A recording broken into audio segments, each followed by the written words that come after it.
well, that might be enough of a time for a just little opening stream thing. Alright, so let's go ahead and switch over to the game. Ready? And I hope you all enjoyed the frog. Frog is very good. Here, let's switch into F5 just for a little hello. Hi, my name is Quimby, the Quimby Alert channel, and welcome back to A Mayor's Paradise. And oh goodness, is it starting to look like A Mayor's Paradise. So the plan for today is I've got frog is very good, nice. I've got a lot of renovations that I want to do around here, and I'm thinking today we get started on the roads. Because if you look at this place, it's starting to look good. We've got some nice builds and stuff, but what we really need to do to like take it to that next level is just, I don't know, get some good road systems. And maybe we'll work on the railroads a little bit later to fit with the like roads theme. I don't know, we'll get it done. But all right, let's switch out of the F5. I am continuing with the Animal Crossing music today because I'm just giving into the vibes, Me like just building a city out here, that's peak Animal Crossing kind of vibes, Let's see. There's supposed to be a torch right there to mark things, but that's fine. Yeah, I hope everyone in chat is doing well. It's been fun playing on the constituents SMP with some of you this past day, ever since it opened. Oh, I need to finish the 4th tenement at some point. Maybe we'll get some work done on that too. But yeah, all right. So let's talk some road construction. I'm thinking we just kind of like hacking replace all of this section with cobblestone just to begin with. I think that would be a very good idea. Yeah, but how's chat doing? Hope it's a good day for you. Hope that the vibes are pleasant.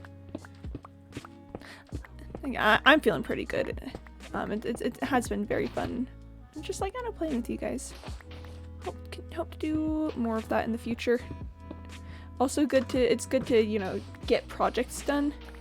And the constituents SMP is one that I've been working on for quite a while, so glad to get that out of the ways. The wrong languages. It's just I'm happy that that's completed. Life is good so far. Nice. Glad to hear it, Mr. Maluk. Glad to hear it. Yeah, I'm just gonna remove this entire area and then just fill it with cobblestone. I don't have enough cobblestone to do it right now to like actually do the thing. But that's thoughts for later. That's not things to worry about right now. Again, I'm thinking that not just that having real cobblestone roads will add to the city aesthetic. So it's not just like, a random village out in the middle of nowhere. It's like, oh yeah, this is like an urban center. This is somewhere where the urbanization happens. Can I sleep, please? Can I just take a nap? Can I just do a quick little sleepy time? Please? I promise I could sleep. There we go. Sounds like a construction kind of problem. Now this space is a destruction. Exactly. The D's and cons, you gotta watch out for them. I need to drink some water. Oh, we do have, please, my God, Quimby needs to say hi to it, let them sleep. Honestly, yeah. So we do have Dog in here with us today. Dog is gonna be hanging out. Dog doesn't like to be in here while I stream. So we'll see how long she sticks around. You may hear her in the background occasionally. She's currently just like laying down. Yeah, no, Dog is a friend today. Very good dog. Very good puppy. Before stream, I was just sitting with Dog on the floor because I was trying to like pacify Dog. Yeah, Dog is friend. Yeah, I was trying to convince Dog that she was okay to stay in here. She didn't have to like go sit somewhere else. So I was just sitting on the ground with her for like 15 minutes. Just, yes, sitting here with dog. Just like, please dog, please don't leave me. I promise that you can sit here and have fun, and that's gonna bother me. There. It's fine, chat, it's fine. Do I have any more cobblestone, or am I going to need to go... I get the feeling I've got 1 cobblestone. I think I've been turning most of it into smooth stone to work on the railroads. But that's a problem now because I'm trying to cobble my roads out here. And yep, I've been turning all of my yep, okay. Yeah. In all honesty, if everything goes well with dog sticking around, you probably won't hear her because that means that she won't be restless enough to leave us. I know you might hear her like stand up and then walk out of the room, and I'll be like, no, why would you leave me, dog? And dog will just leave. Dog will just say, sorry, don't want to be here. What can you do about it? And then I will cry. And that's how it'll go. I know I'm being too artsy with my pickaxe. Mira's live, hey, point blank. It's good to see you here. How's it going? It was fun playing with you for a bit on the SMP this morning. That was a very good time. You'll cry too? Yeah, if dog leaves us, you have my full permission to cry. Because dog is friend. We love dog. But dog sometimes does not want to be here. Let's clean this out a little bit, actually. Make this a little more noticeably accessible. But hey, point blank. How's it going for you? I know it's all, as always, very late, but I hope you're having a good day. I hope you're having a good time. I'm trying to like aesthetically clear out this area. Keeper the 33 irons. Yeah, I'll be stationed at coordinates. I'm on duty of guarding the mayor's cows. It's her journalistic serve. Oh bless. I mean, the cows are probably fine. You don't need to guard them, but if you want to guard them, I'm not gonna stop you. I'm not gonna be like, oh no, someone guarding the cows? How could you? That's so terrible. I'm gonna be real, chat, that doesn't sound like me. Oh my gosh, chat, while I'm down here, that just like reminded me that a few days ago when I did a whole bunch of off-screen mining, because stress, I found like the hugest underground area. Chat, should we immediately run into a Quimby tangent and have me show you it's like the largest underground spot I've ever seen. It's just like caverns upon caverns connected. Yep, Quimby tangent. Here we go, chat. Here we go, Quimby tangent. It was bound to happen. Yeah, so we're gonna have to go down this tunnel for a little bit. Lots of lava around here. Very, very nice, very nice. I'm giving you the grand tour of my strip mining area. Yep, so we're just gonna run along here for a while. Here, is it faster if I it might be faster if I do that. Except for when that happens. Cyborg, last I left off on SMP, I was trying to find a stable home for my axolotl son, Axel. Aww, that's cute, Mr. Mike. I love how dedicated you are to your axolotl son. Just want to let you know that that's very heartwarming. But, yeah, gosh, oh, sorry, my bump. I do wish that Cyborg was here to play the Quimby Tangent song. It says axolotl hurts. Oh. I'm going to hope that was just things going on. Nothing strange or suspicious or scary with that. Nope, nope, nope. Nothing to worry about. Man, I had forgotten how long this tunnel is. This is oh yeah, this is quite a ways. Me, I'm going to go get cobble. Also me. Just this. All of this. Actually, so I'm surrounded by water on both sides here, and it's I had to like dig that out and fill it all up. Okay, here we are. So, we've got like a little lava pool over here. That's fine, that's great, like no worries about it. I've recounted your story of a lot of axolotls in the second floor of the city hall. She's greatly impressed and envious and wants to build on her own server too. Yay! Oh, and when you head up back up, I can give you like specific instructions on how to get the fountain to look like that. If that's something you'd be interested in. So I come down here, I'm like, oh, there's just like a lava pool over here. It looks like there's some more space over here. That's great. Yeah, I left all this because I just immediately walked into like this mess. Like there's lava down here. There's lava over here. There's like a giant cave area, more cave area, even more cave area up here. It's just, oh yeah, and up here too. Oh wait, no, this is where I came from. Wait, no, there is more up here because there's also these. Yeah, there's a mine shaft up there. There's like a side tunnel over somewhere. And it's just like, what? How? Where did this all come from? I found like so many diamonds down here, and yeah, that terrifies me a little bit. But you know, while we're on a tangent, while we're doing the Quimby tangent thing, we may as well go check it out. Go see what's up there. It's probably gonna be, yep. As I suspected, it's mobs. No. I wanted sniffs, but that's fine, that's fine. Look, he's surprised you didn't accidentally mine into a stronghold. I mean, me too. Yep, Quimby luck for sure.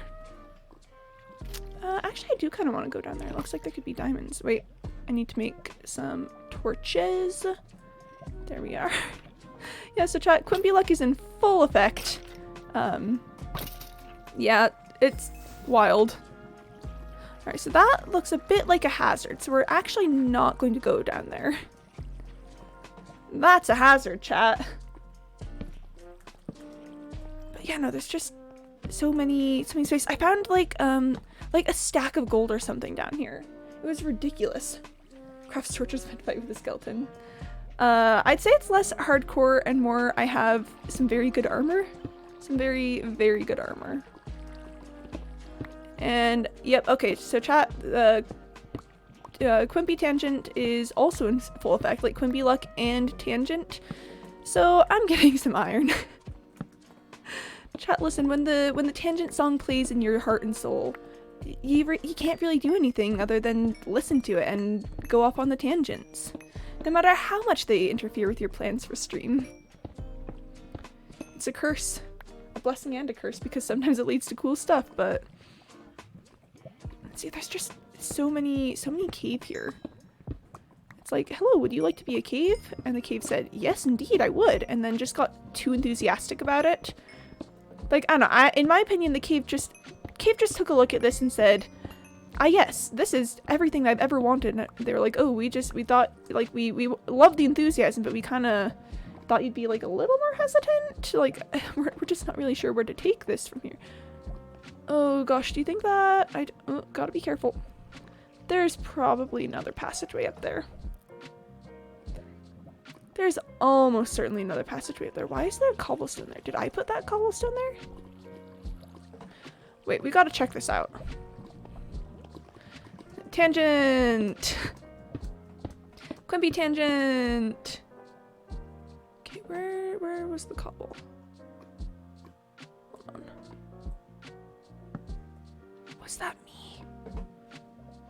And I know getting cobble is the whole reason you're down here, and I'm using it, but, craft torches, wait, oh, I already read that. I was like, what are you saying?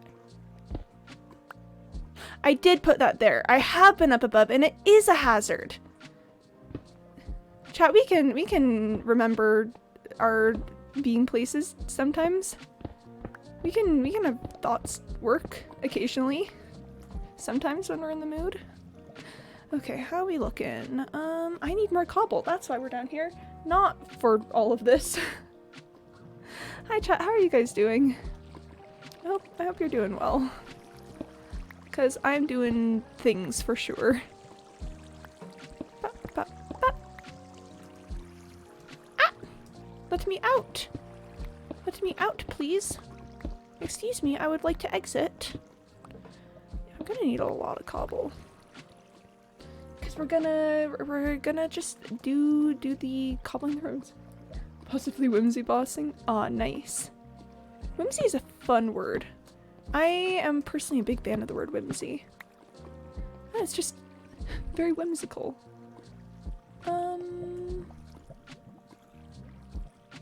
That looks sketch. I'm not going down there.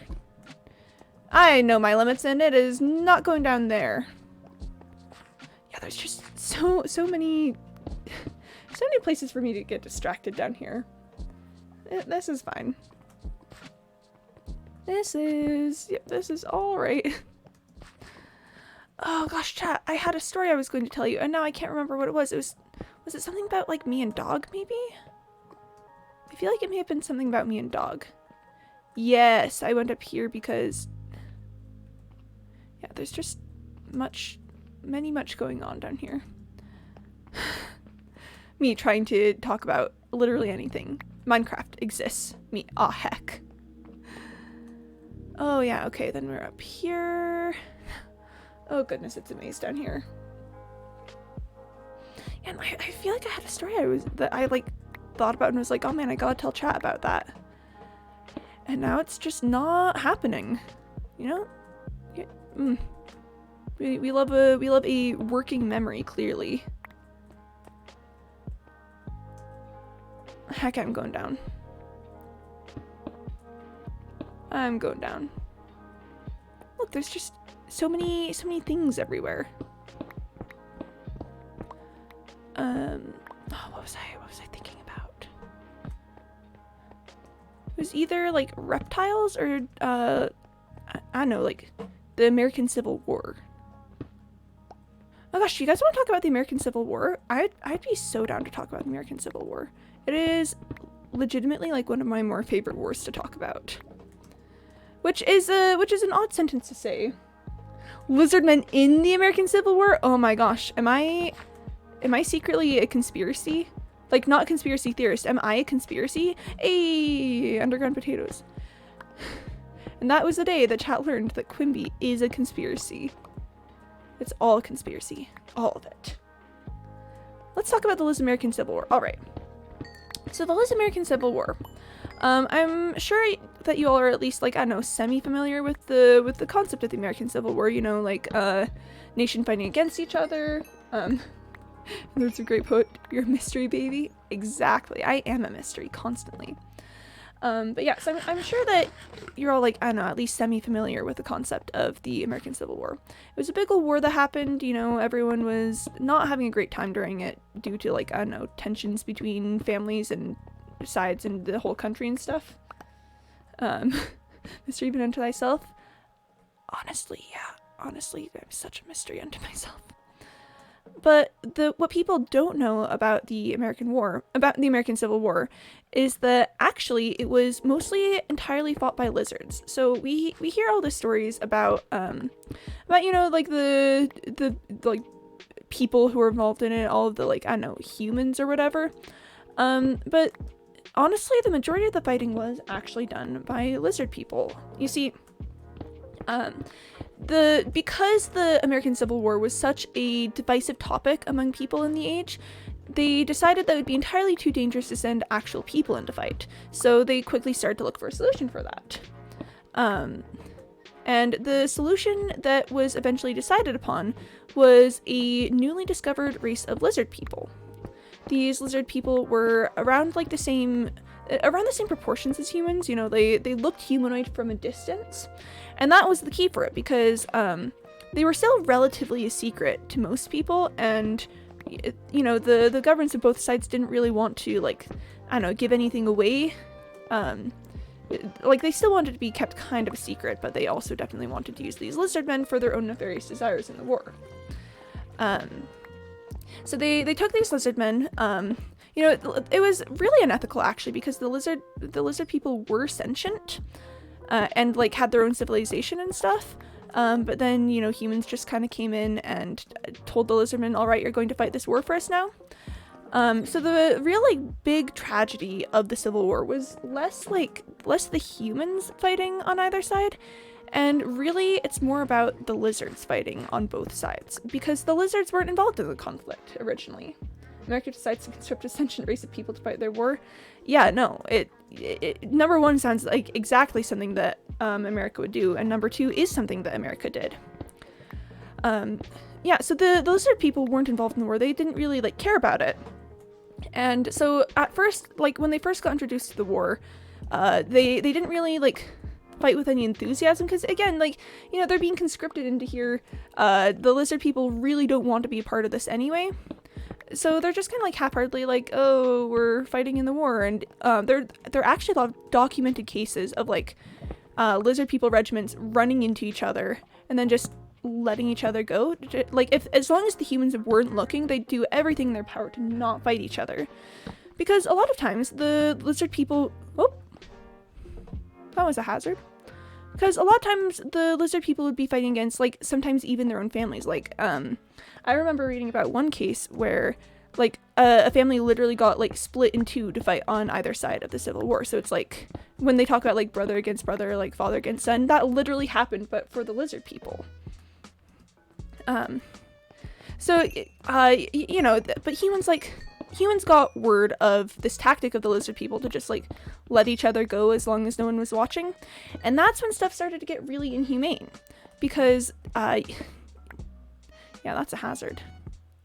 So stuff started to get really inhumane. You know, conditions worsened for lizard people because you know, both sides started figuring like, hey, if they're not gonna fight each other themselves, then I guess we gotta like make them do it. So food supplies started to be heavily regulated, clothing supplies started to be heavily regulated. It got really unfortunate. Like, disease skyrocketed among the lizard populations during this war. Like, as I've read the stats, and I think it's something like 50% of lizard people deaths were caused by disease instead of you know, the actual fighting. And that's terrible. It's like anyone dying in any war is sad, but I don't know, just the fact that it wasn't even an active combat, it was just because the lizard people were having supplies withheld from them due to their unwillingness to fight in a war that they'd been forced into. Yeah, no, it was really bad times for the lizard people. Eventually it got to a point where both sides got like frustrated enough with the lizard people that they decided that they'd start like escalating the scales of the battle. Like, you know, if we can't get them to fight normally, like we're gonna increase the stakes, make it so that if they don't fight, something really bad happens. And that's when you start getting battles like Gettysburg. Little known fact about Gettysburg, like everyone talks about, you know, like the big human contributions, stuff like Chamberlain's charge, you know, the fact that it was all over a shoe factory and everything. But what they don't know is that the shoe factory was a huge part of the conflict. I didn't want the andesite. So the reason why the shoe factory was so important was because the lizard people had been denied shoes at this point. They it was seen as a luxury item for a race of inhuman people. So over shoe factory? Oh yeah, in all seriousness, the Battle of Gettysburg was fought over a shoe factory. Yeah. Never think about the Civil War the same way again. Yeah, no, the Civil War is wild, guys, like, and not just the lizard people. So lizard people had been denied shoes, you know, because number one, you know, bad conditions, but it was also, like, really difficult to make shoes for lizard people due to them having claws on their feet. So, but, you know, Gettysburg was a factory that had been specifically built with shoes for lizard people in mind, and that's what made it so important. That's what made it, like, such a big thing that people were willing to, like, die over. Because this wasn't just the lizard people fighting to, like, you know, because they're forced to. This is the lizard people fighting for the privilege to be able to wear shoes. And I don't know, I think there's something both really noble and really sad about that. If you ever hear Filipinos eventually talking about lizard people and shoe factories in the American Civil War, know that this is where that happened. Yeah. I'm glad to spread the truth of the American Civil War to your people. Yeah, no. So as we all know, like the North won the Battle of Gettysburg, but the lizard people, who are still a fairly strong community, actually banded together to start smuggling these lizard shoes to the other side. So people would like lizard people. Like, obviously lizard people are people, but, like, you know, I want to be specific in my language. Yeah, so lizard people from the north would deny their shoe rations, or I guess they'd, like, take the shoe rations and then like spare what they could and just like send over the side to the other side, and sometimes like even more than they could really spare, just because, you know, this was a people looking after each other. All the lizard people were really on the same side. You know, they're all forced to fight for the humans. And it's really like a beautiful tale of like community and strength as a group in the time of like, I don't know, great oppression and terrible dehumanization of these lizard people. Yeah, no, the lizard people in the American War, we don't really talk about it often. I don't know why. It's such a big part of everything. Like, I really just can't believe that we don't treat it as seriously as we do. Okay, and scene. That's all we're gonna talk about that. Thank you all for coming to my TED Talk, but we're gonna be done with that. In all seriousness, I don't know of any lizard people in the American Civil War, but if they were there, it would have been tragic, apparently. Oh, thanks, guys. Oh, that's not just my theater kid side. That's my full-on improv kid side. Chat, did you know that I'm an improv kid? Improv is my jam. I love improv with a passion. And yeah, improv. Ah. One of Quimby equals improv plus history. Honestly, that's a pretty good descriptor. That's a pretty good descriptor of, I don't know, everything about me. Oh boy, see, chat just keeps going. It just keeps going. Improv classes at Quimby's Discord every Sunday at 2 p.m. EST. Oh goodness, I don't know if I could like teach improv over Discord, but maybe. Not, I assume that was joking, not serious, I think. But yeah, chat, so improv is my thing. One of my favorite improv games is called, well, at least we call it 9 out of 10. There's lots of different names for all kinds of improv games. But 9 out of 10 is basically what I just did. It's where you're given a subject and you have to just, that's what the CSMP voice chats end up becoming. Oh, watch me just turn all of you guys into like my own improv like minions.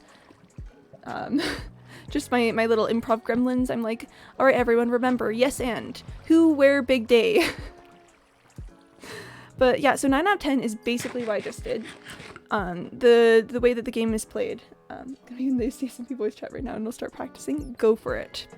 So 9 out of 10, you've got like all of your players together, and you're all experts in something. You're all declared to be like American Civil War experts. And someone will start off talking, and it usually starts off fairly mundane, like kind of talking just normally about stuff. Just, oh yes, this is what happened. Oh, there they go.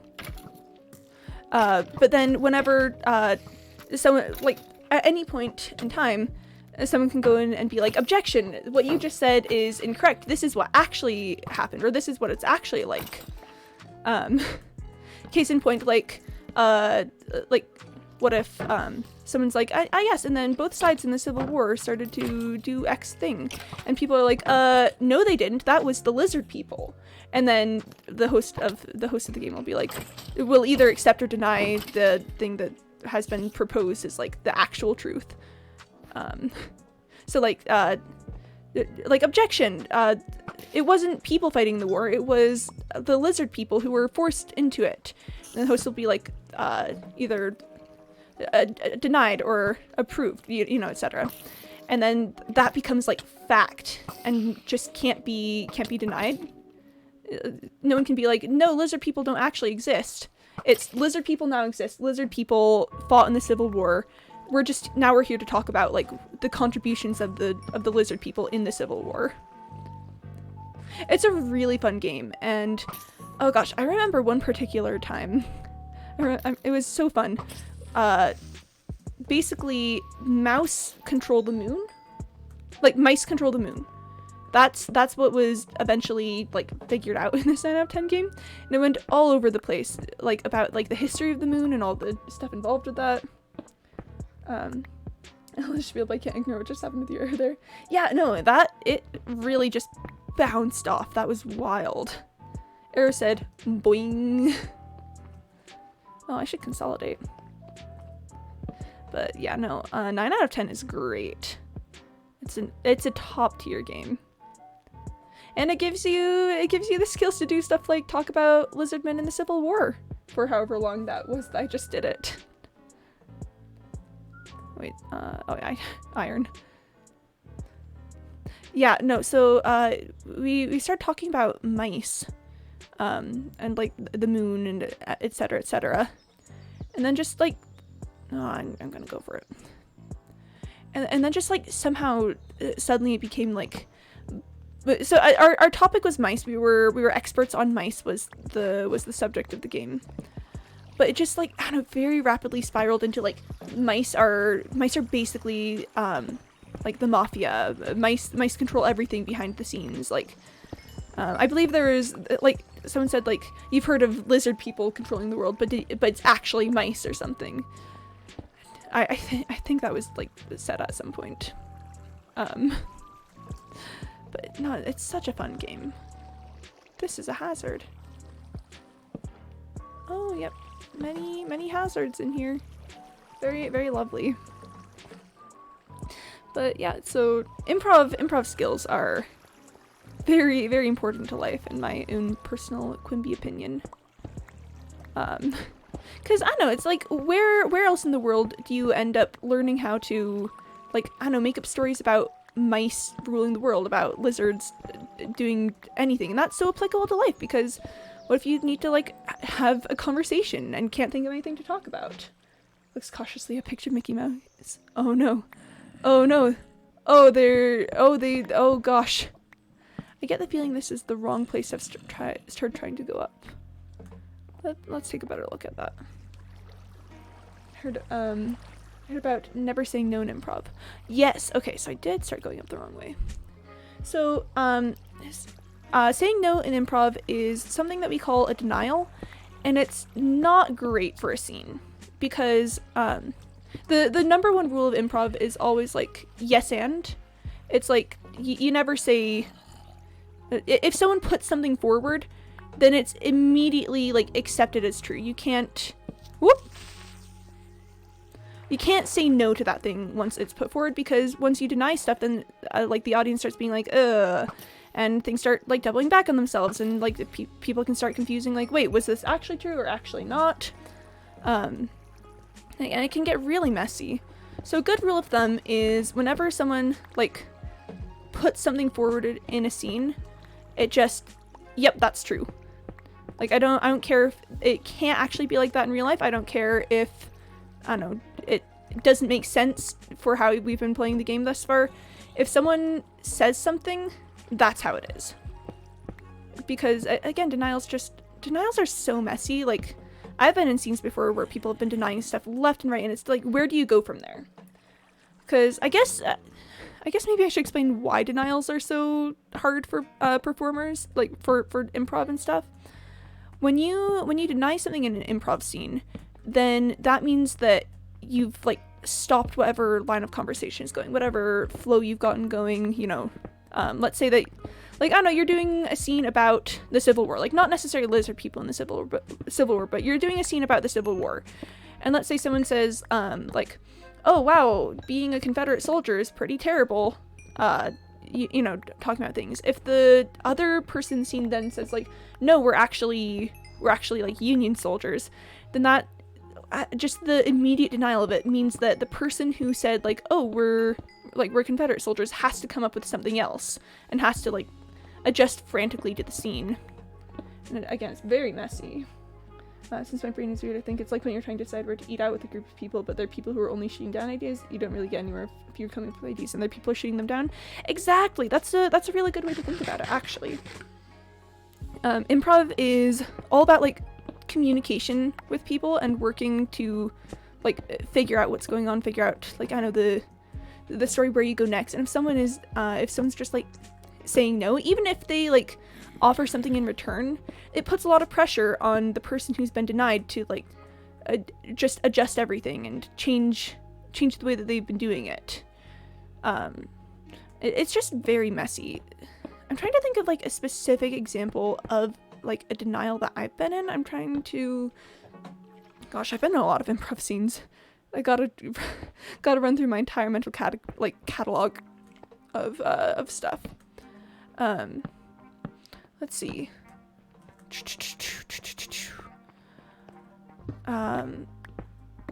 Oh goodness, I don't think I can come up with one on the fly, but again, just remember a good rule of thumb in improv is, I know everyone says like the yes and thing. I guess if I'm talking about yes and, I could talk about like how to yes and, because that's I think what people struggle with generally the most is, how do I, like, what does saying yes and mean? How do I do that? So imagine that we've got that same old situation, like someone's we're doing a scene about the Civil War. Someone says like, man, I hate being a Confederate soldier in the Civil War. So me, like, as the scene partner, this is a very basic example. This is not how I would actually do in a real situation. But the concept of the yes and is me being like, yes, and there's a battle coming up, so conditions are getting even worse. It's it's about the accepting the reality that the person has put forward and then adding on to it so that, the scene can progress, the idea can keep going. Because you don't want it to die at just like, oh, well, we're soldiers in the Civil War and that's bad. Like, sure, it's a thing to do, it's a thing to say, a way to be, but it doesn't really create anything, or I don't know. So, gosh, I feel like my thoughts are all over the place, but because improv is about like creating stuff as you go, you always want somewhere else to be. You never reach an ending in improv. You're always constantly in the middle. Man, this mine is like this tunnel is just going forever. You always want somewhere to go, and you always want that somewhere to be like going up in energy. So again, you don't just like stop after saying like, yep, we're soldiers in the Civil War. You say we're soldiers in the Civil War, give somewhere else to go. Like, maybe you're soldiers in the Civil War, but like you're actually like I don't know, in space or something. That's a left curve. That's a really extreme example. But again, there's just always somewhere to go, and that somewhere to go is generally up in energy and story. I don't know, I think it's very, very fun. Let me give you an example of a scene that I did relatively recently. We were running a drill about something that in improv is called like the who, where, and big day. Which that's a whole other concept. We can talk about that, but let's get through this. So basically, the concept of this drill was you just like try to get the who, where, and big day in as fast as possible. So the prompt me and my scene partner were given was clogging, I think. So I like the scene starts and my partner immediately turns to me and says like, "Hey, it's me, Mario." Thus saying like, yes, I'm playing Mario in this scene. And if I were bad at improv, I could be something like, "What, you're like Mario's a character from a video game or something," like there's the denial option. But because I'm good at improv, again, chat, take everything I say with a grain of salt. I said like, "Oh, hello, like Mario, my name is," I think I said like my name is Charisse or something. I called you about a clogged toilet. Because like all the ladies in the neighborhood are coming over later. And if the toilet is clogged, then Mrs. Smith will get another one up on me. So, that gives us not only yes-anding like the Mario's the plumber, like Mario being a literal plumber idea. That gives us somewhere to go. That gives us an idea like maybe Mrs. Smith shows up later in the scene. If we've got a third person in the scene with us. Here, I'm just going in close. Maybe the third person is Mrs. Smith. Maybe the third person is Luigi. You know, we've got options, possibilities.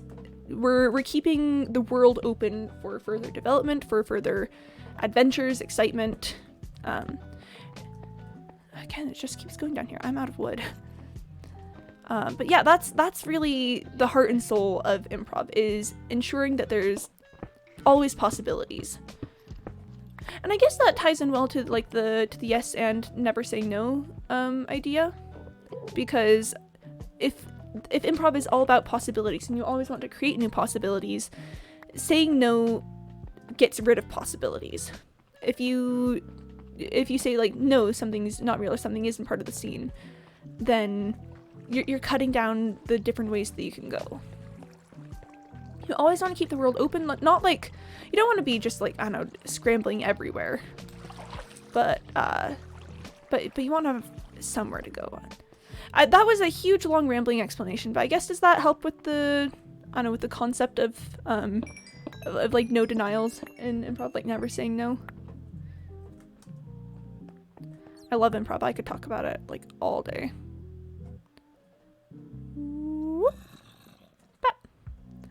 I should probably head to the surface soon. I have no knowledge of improv and that was so informative. Yay, I'm glad. I personally love improv, and it makes me sad when people are like, improv is very hard, because I'm like, no, it's not. You just need to learn things. Oh, here, let's just pop over here and get some wood for sticks. Please do talk about stuff you're knowledgeable about. It's super entertaining. Ah, nice. I guess if we want to keep the improv discussion going, we could talk about the Who Where Big Day thing I was talking about a bit earlier. So Who Where Big Day is oh gosh, gotta arrange my explanation. So Who Where Big Day goes back to the concept that improv always takes place in the middle of time. So for a lot of storytelling, you're gonna have like the beginning, middle, and end. The thing that's different about improv is that you're always starting in the middle. It's never like, oh yes, here we are at the beginning of this epic journey that we are going to go on and explore together. It's always like, wow, I don't know, we've been like friends for years and are just starting to figure out X thing or something. So Who Where Big Day is just how you establish like where we are in time, where we are in place, because there's no real like classic beginning, middle, end structure in improv. We still need a bit of structure just so that the audience isn't entirely lost. Like, we're not just, you know, talking about things and the audience is like, oh my gosh, where are we? What's going on? Who are these people? So when you start a scene in improv, you want to really quickly get in who you are, where you are, and why today is important. The big day is so important to improv. That's the one I see people missing the most often in scenes. And that's so rough, because the big day is the why we're here. Like, why do we care that these two people are at a Walmart at midnight on a Tuesday? And if the answer is something like I know one of them has one of their wives is having a baby and they need to like get something from the store, but the Walmart is closed, then that's interesting. That's like oh, we care about these people being at Walmart because they've got a situation that requires stuff from Walmart. And then, you know, what would otherwise just be like two people goofing around at Walmart maybe for a scene, it turns into like, ah, heck, this is kind of like an important thing. And big days can be goofy, like big days can be something like, I don't know, a new something is coming out and it's really ridiculous, but this character really wants it. Big days can be stuff like that, or they could be something like in the scene I was telling you guys about, my Who Where Big Day practice scene. The big day was all the neighborhood ladies coming over to, like, I don't know, talk and drink tea or whatever.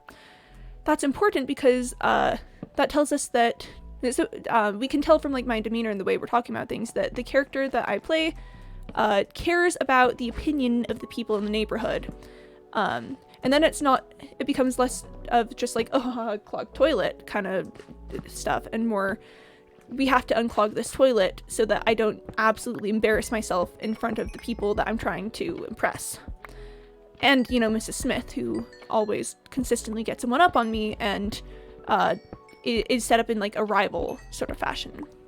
Having a rival can be a really fun way to add some depth to a scene. Like, have someone that you want to impress or to, like, defeat.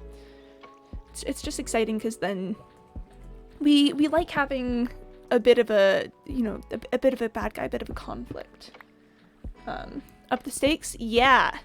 So up the stakes is important. Wait, was that you asking about what up the stakes is? Or, like Sir Pilkington the Fourth? Yes. So me establishing Sir Pilkington the Fourth as my rival is a classic, like, as the bad guy, is a classic case of how to make this story important. It's like, why do we care about, like, about me being the mayor and stuff, and the stuff I'm doing as mayor? We care about it because Sir Pilkington is the, you know, like, the current guy in charge, and he's the one that we need to beat in order to take the power in this town. How's it going on hopping the stakes at? Step to the scene and kind of lets us jump into it? Yeah. Okay. And that also kind of goes back to the idea of, like, you always want to have the energy increasing upward. Oh, this is fine. You always want the energy to be going up. You don't want it to ever just, like, I don't know, reach a point and then stop.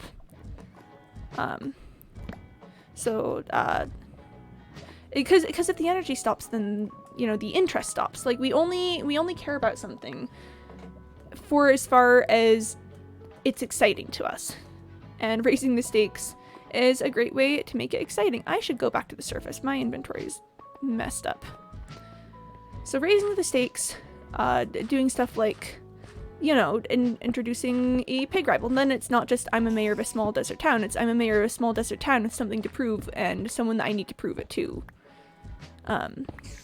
Which again just really makes it more exciting. And if you recall that improv scenes always take place in the middle of time, like, action doesn't really stall in the middle for most stories. If you think about the traditional story arc thing, I don't remember, was it like the plot structure, the traditional plot structure? I'll rip to the glow squid.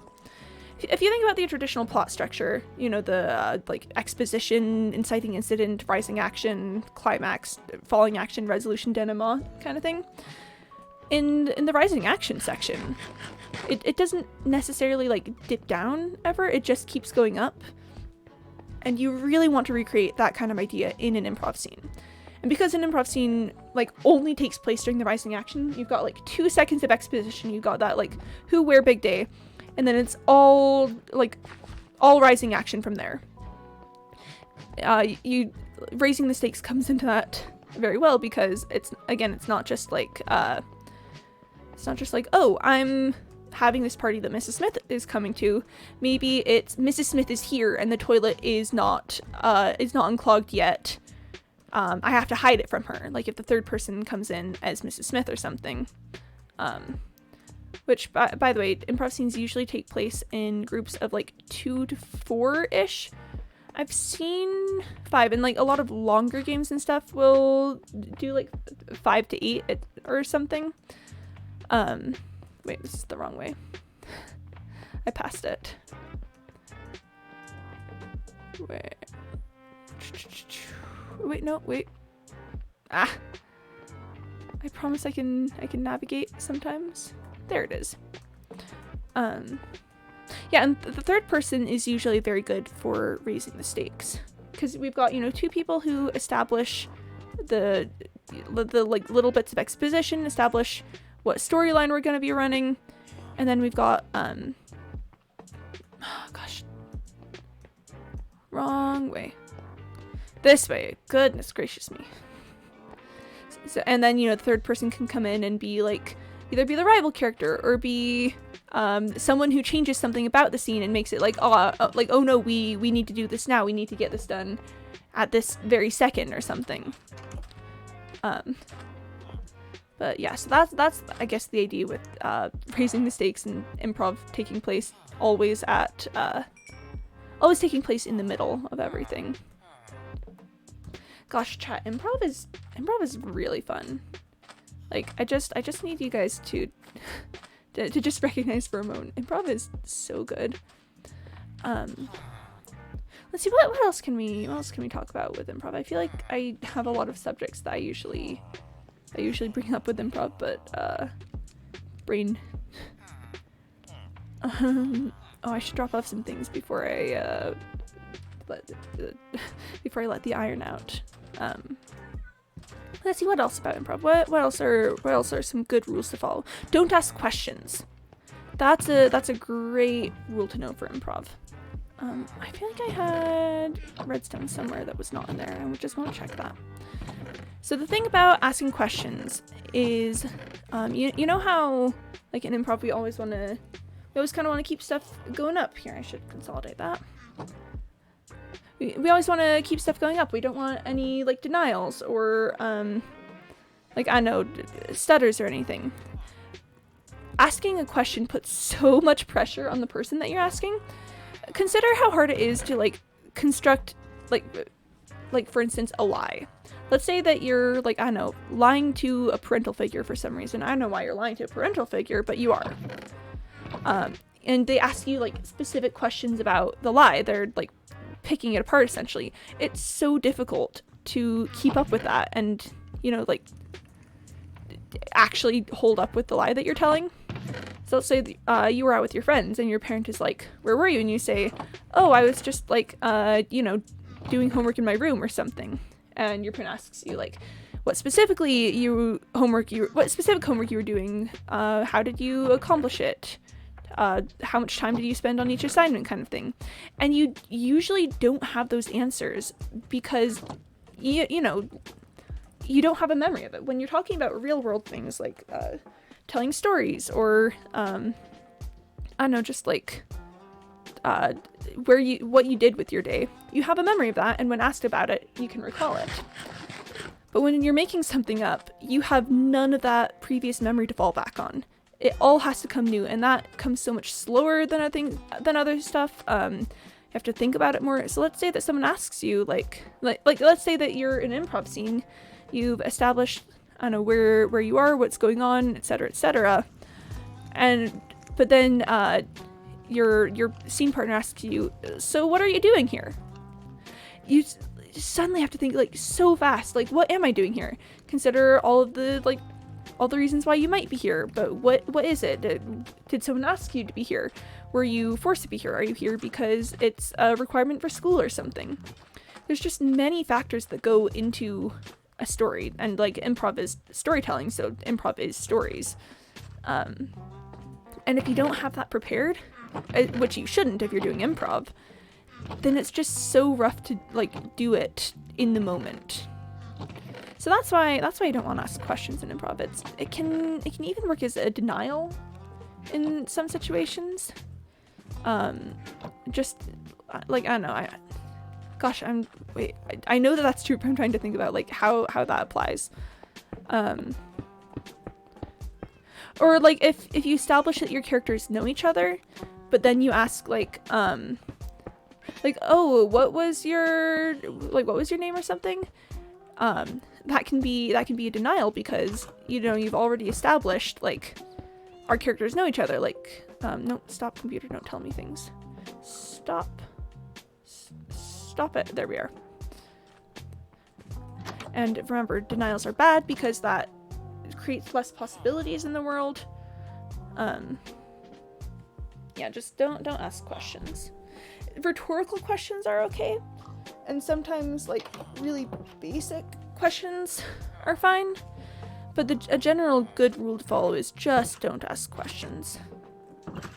Act like the FBI saw you going around somewhere, and, you know, like, the FBI told you, like, hey, don't wonder about whatever is going on here.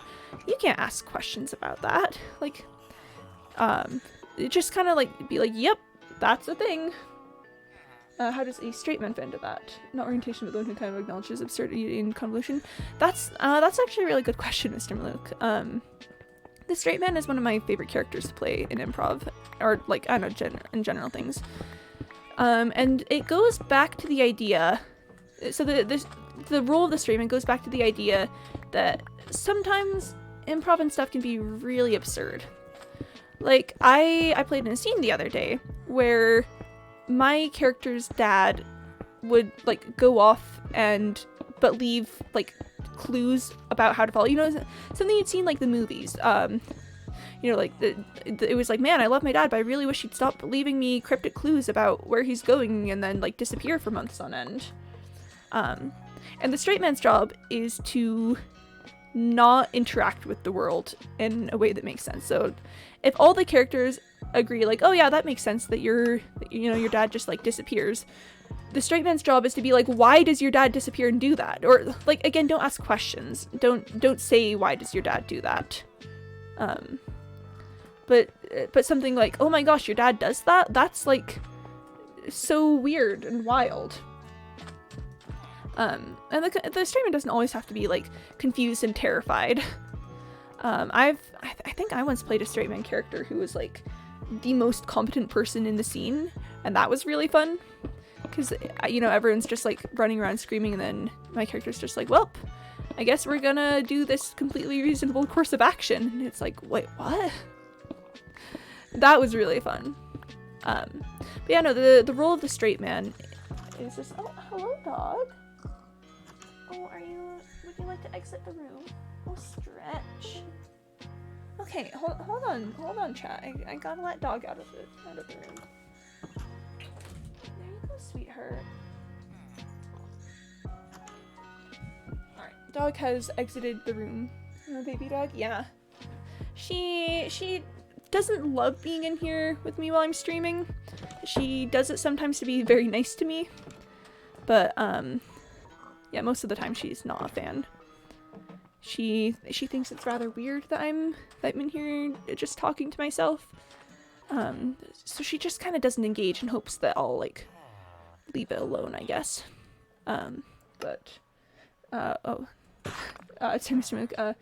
that's like what your dad does that, but it could be you're saying your dad does X because Y, yeah, that kind of thing. Or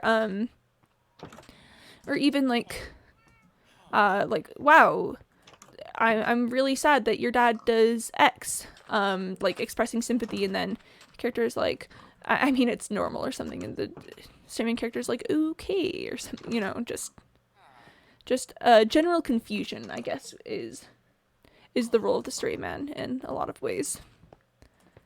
Let's see. No, I want this to be from the side. Oh. So yeah, no, but that's a good question though. A lot of people just like hear the term straight man and go like, what is that? Then let's just wait, no, those need to be here because it's gonna keep going that way, I think. Nope.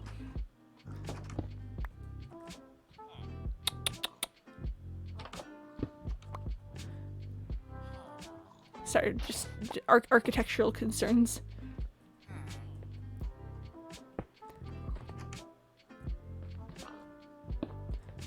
Yeah, that's better.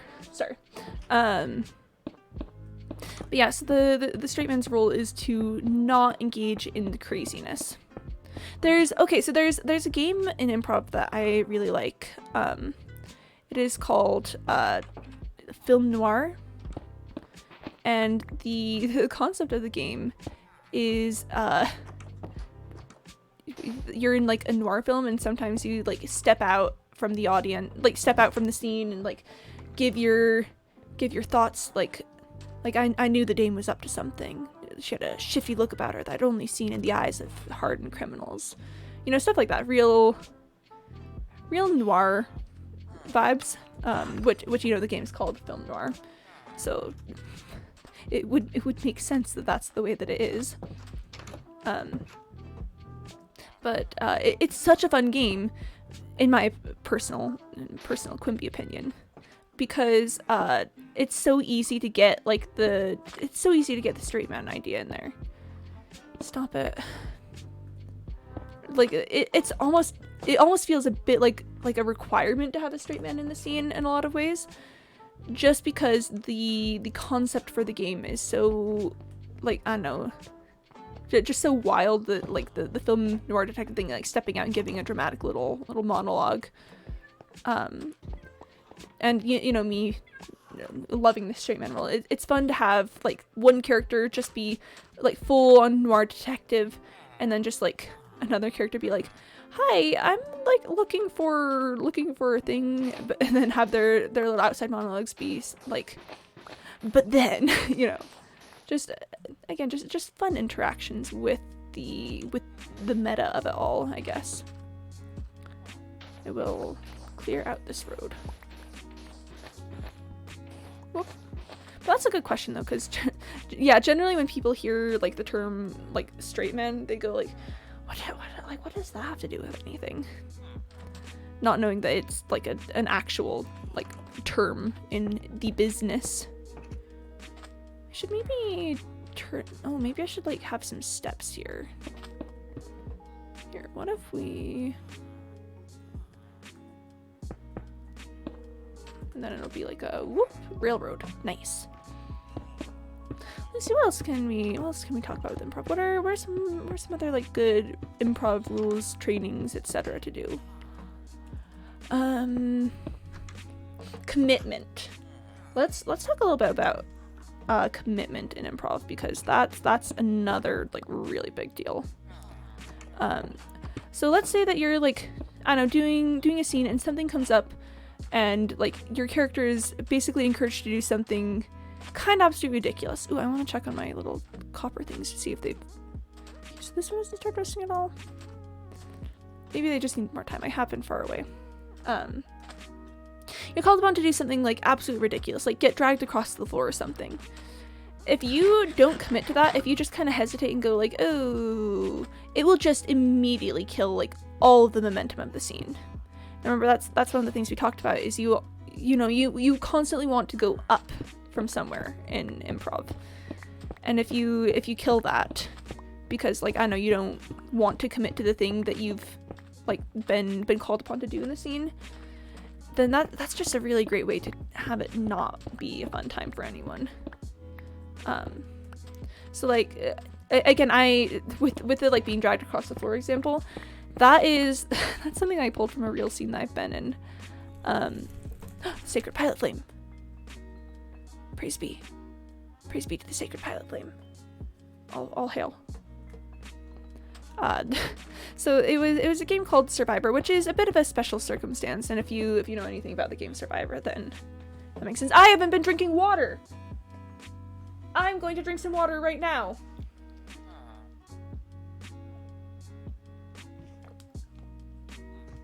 Question put in the queue. What would your advice be for someone who thinks improv sounds exciting but is a little nervous about getting started, knowing what to do? Like making content or being a DM for the first time, for instance. Asking for a friend. You are the friend. Okay. Here, I'll finish up with talking about Survivor, and then I'll answer that. Mr. Look, that again, good questions out here. So in this game of Survivor, which the basic concept of Survivor is that you got all the players in one scene, but then the audience starts voting people out, and you have to do the same scene. So I was the last person in the scene. And one of the actions that had been taken in the scene previously was someone gets like dragged across the floor. Now, if I'm the only one in the scene and like someone needs to get dragged across the floor, how's that going to happen? It's me. I drag myself across the floor. Yeah, do I want to sideways that, or...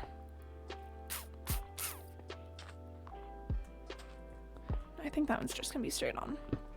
So yeah, chat, there I was like in the middle of this room. I don't know the last time the floors have been cleaned, but just pulled myself across the floor, just dragged myself there, because you know, you gotta commit to the scene. If you don't commit to what's going on, it just feels flat. If I just like stopped flat and was like, oh no, I can't drag myself, then that would have killed the entire momentum that had been built up the entire time that all the players were like getting voted out and being so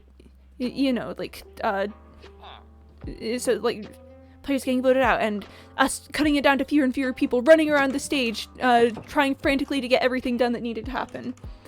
So yeah, just commit is a big rule of thumb in improv.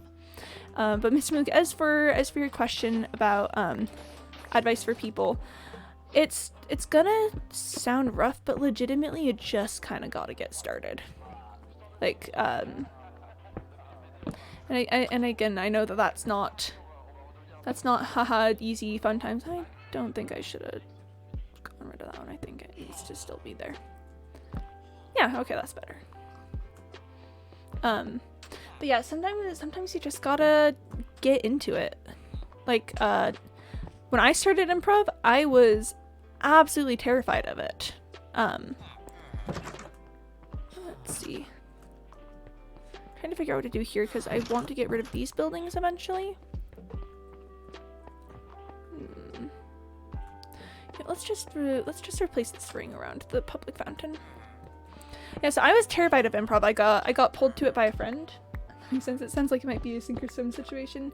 Yeah, you just kind of gotta go for it. Like, first time I did improv, I got pulled to it by a friend who was like into the improv scene and like had been doing it for a while. And again, oh, the bell. Let's fix that really quick. Whoop. Whoop. Sorry about that, folks. Yeah, so I got just kind of dragged in, and it was terrifying because my very first day of improv, the coach had all the new people stand up and like do like a little scene thing for a minute. I don't remember exactly what the prompt was, but it was like, you know, we had to take this prompt and do something with it. And again, it was absolutely terrifying because there was surrounded in this room by people who had been doing it for a huge amount of time, were very confident in what they were doing. And then there I was, who didn't even necessarily like really want to be there in the first place, but was just there because my friend wanted me to be there. But I did it. I like stood up for a minute and did the little prompt thing. And afterwards, everyone clapped. Everyone was like, good job, like you did it. It almost certainly wasn't good. It was probably absolutely terrible. Like knowing more about improv now and knowing more about like me now, the first thing I did probably made anyone who heard it like absolutely just like wince. But you know what? Again, like everyone clapped. Everyone was like, wow, you did it. And that was that. That's how it was. And that's really that's the good thing about starting like improv or like anything else is sometimes you'll run into like snobs and people are like, oh, well, you didn't do that right. But for the most part, the people who frequent those kinds of spaces are just so chill. Like everyone recognizes in improv situations, like, yeah, improv is terrifying, and for people who haven't done it before, it's absolutely nerve-wracking to get started. But you know, we're all just like here to have a good time and have some fun and do some improv stuff, so it doesn't matter. There's at least in like my improv group, there's kind of a rule of thumb that we like to follow. It's affectionately called like round of applause, and that's just whenever anyone does anything, like it doesn't matter if it's the worst scene you've ever seen in your life or if it's like the greatest thing and you wish you'd recorded that because that deserves to go down in history. No matter what happens, once you're done, you get a round of applause. Just like everyone claps, everyone is like, good job, you did it. Side note, the roads kind of really add into the aesthetic. I think I want to like maybe put in some grass on the sides over here or something. That's so wholesome. Yeah, no, it really is. Like people are so supportive of other people like trying to get into it and doing anything. And that's probably like the absolute best part of trying improv or something creative like that, is just, I don't know, people being supportive about it. Because again, at the end of the day, it doesn't matter if you do well or terribly in the scene. What matters is that you did something creative, you did something like fun and interesting that you wanted to try. And yeah, that's really the long and short of it, is that it doesn't matter how well you do at something as long as you are like committing to it and trying, and not just like I know. I guess there's no not just to it. You're trying something, and that's impressive. Hey, Cyberbra, farming the channel points. Let's go. Let's go, Cyberbra. I don't know if you can hear me today, Sally, but hello, Sally. Yeah, it's good to see you. I'm putting in roads. Timmy says hi. Oh. Very clear, kind of answer my question. Yeah, no, happy to help. I'm always down for people trying new things, especially anything improv related. But yeah, no, Sally, I'm putting in the roads. There's definitely like a ways to go, but I don't know, I think it's definitely adding to the world. Oh, point blank, I was gonna show you the axolotls. Whoop. All right. So point blank, if you're interested in my placement of water for the fountains, I did a bucket at either of the corners across this back wall, and then like I believe like one here, there, and then right there and there, and probably like maybe along here too. So yeah. Oh, but Timmy is very good. We do love Timmy. So we're just adding more torches around here. I need to get this place properly windowed and lit. But it's fine. Yep, so just like bucket there. Oh, I've got like these little blocks built up. I don't know if that changes anything. Yeah, and then just like across the back of things. And then like right here. Like you can kind of see the direction that the water's flowing. Like I've got one here. I've got some like around here, all across there. I'm not sure right now, but I'll be on the later. Yeah, I hope to see you there, Sally. It's just, yeah, it is very pretty, chat. I'm so proud of this build. Hey, Tiff, hello. Hello, welcome. How's it going for you? I hope you're feeling well. Yeah, no, chat, would you believe me if I told you that I accidentally like had it go down on the level that like I accidentally made it go enough that the water stops like right here. I wasn't counting or anything. I just kind of went for what I thought the aesthetic called for, and then when I started placing water buckets and the water stopped like right along this line, I was like, I am a genius. Quimby luck? Yeah, no, really, Quimby luck. But yes, hi Tiff, it's good to see you. We're talking about the Axolotl Paradise and also improv and stuff. I love improv. I can talk about improv all day. Aw, there they go. It's great to see you too. Yay! I'm glad to hear it. Butterfly and Gregory. That sounds so cool. Yeah, it is good times out here. I do need to get more cobblestone. I'm cobbling my roads today. And it's a bit of a process. One last look at the axolotls because I love them. They're all so precious. But then let's go look at roads. Yeah, I'm talking cobbling roads, and it turned very quickly into discussion about like improv and like improv things because I love improv. I do improv a lot. And I think it's very, very good and like to talk about it. So if you have any questions about improv, I can maybe answer them. I'm not going to say probably, but I can maybe answer them. But yeah, I need more cobblestone, so that's great. That's good times. Maybe I should just head down into the deep depths of the Underdark to get more cobble. Try and make a generator. Oh, yeah, I could do that. I could do that. Let's see if I can remember how to do that. We'll just do one like out here. You like how the road looks? Oh, I'm glad, point blank. Yeah, let's just like go out here. Don't you do like a little And then, I think I've seen this before. Cause you get like the water flowing. No, you start with lava. I have a question about improv. Why are y'all such big nerds? Like why are improv people nerds? Cause let me tell you, that is certainly a discussion. For sure. Oh. Yeah, no, that's not how you do it. I think you need more distance on the lava. Don't worry, I've got a lava pool nearby. I've also got a lot of sand. Where is it? There's my sand. There is it. Why are improv people all such big nerds? Probably because it's absolutely exhilarating. Happens to me a lot. Yeah.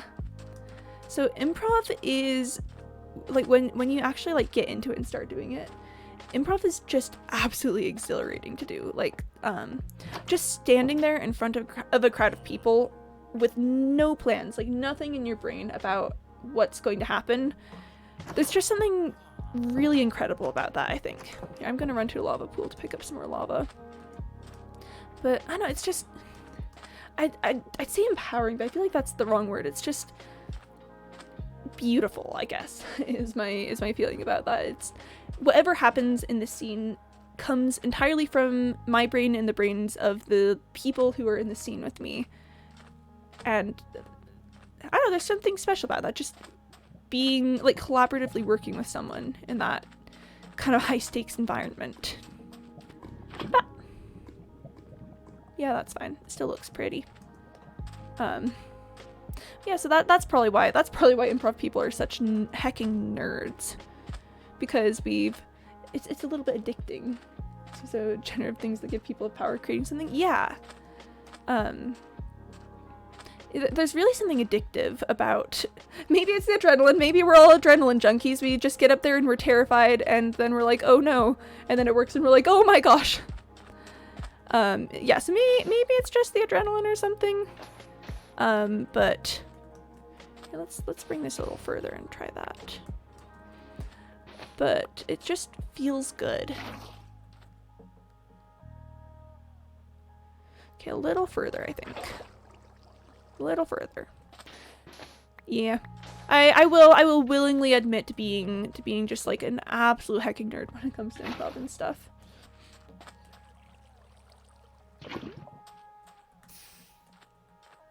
Okay. Oh, well. What if we just sit here? Yeah! Chat, I think we did it! I think we got the cobblestone generator. Hey! Creep, hello! Yeah, chat, I'm not sure that this is actually faster than me just going out and farming it, because I've gotten 6 cobblestone. Oh, hello. I've gotten 9 cobblestone, but a lot of it has died. Good to see you, Creep. How's it going? I'm just gonna pull these. Gotta sleep now. Cool. Yeah, hope to see you in the SMP again sometime. Boop. But yeah, how's it going, Creep? We're talking about I'm cobbling roads and talking about improv. And I think it's becoming clear that I'm a bit of an adrenaline junkie. You're playing on the SMP? Not currently. This is Mayor's Paradise. I've got many projects to finish up here. You know, but bye, Point Blank. Thanks for coming around. It's always good to talk with you. Bye, Point Blank. Bye.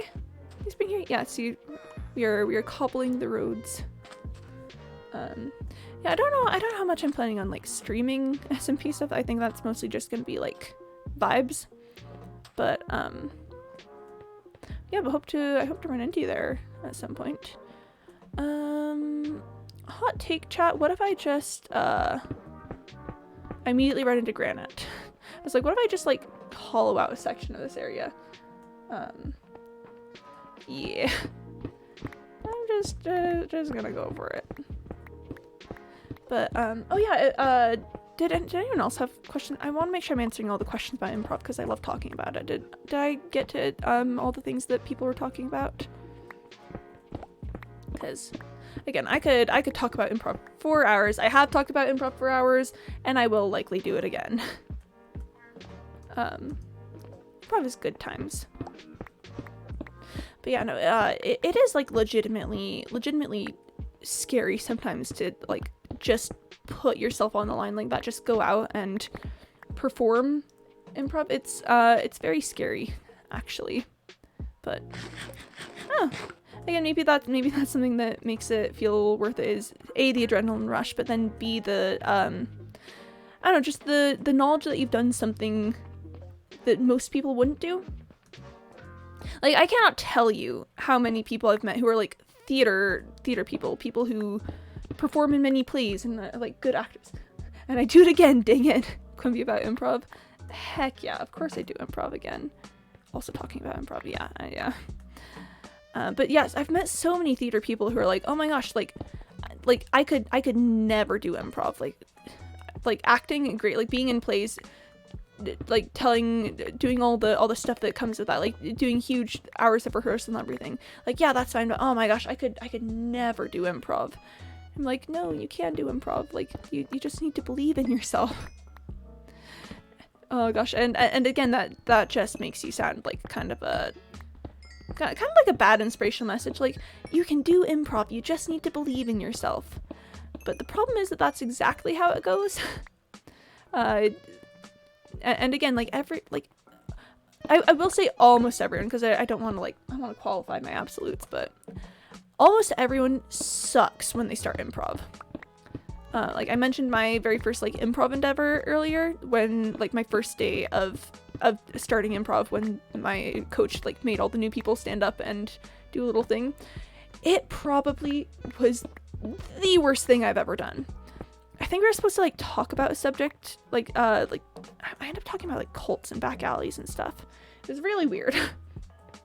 And again, it was really weird. It was bad. It was confusing and not good. But hey, everyone has to start somewhere. Like, you don't get to like dragging yourself across the floor for a Survivor game without having a few stumbles talking about cults and back alleyways. And I think that's probably honestly, improv is where a lot of my like ideology about life comes from. Like, you know, when I'm always like, you don't have to be good at things to like try them. You can like, as long as it like makes you happy, you can keep doing that. I think a lot of that comes from me being an improv person, because like, again, most people aren't good at improv, but like you gotta do it, and if it makes you happy, that's great. Again, in the words of Jake the dog, dude, sucking at something is the first step towards being sort of good at something. Yeah, that's a good quote. I have fallen. But yeah, just mess up, make mistakes. And improv can help you with that, actually. What version is the SMP? It is 117. Whoop! Also Java, if that's what you're asking, because I play on Java and I couldn't figure out a way to get both. How are we doing on cobble? Got 3 stacks, okay. Is this 117 or 117.1? I think it's 117.1. Because that was like the default. Chat, listen, I'm knowing how to do technical things could not be me. I would never know how to do anything technical. What was I talking about with that? And improv something. There's something about it. I'm just gonna do a little 9 square. We're just gonna do a little square of 9s here. Oh, I was talking about improv being able to help you with things. Chat. Improv is like the single most important skill you can learn for anything ever. Like, legitimately. This isn't just me being like an improv nerd. Improv is like legitimately so important for life. Because it teaches you how to do stuff like on the fly without lots of preparation. And that is a huge skill for like business situations, for life situations, for like, I don't know, being a person situations.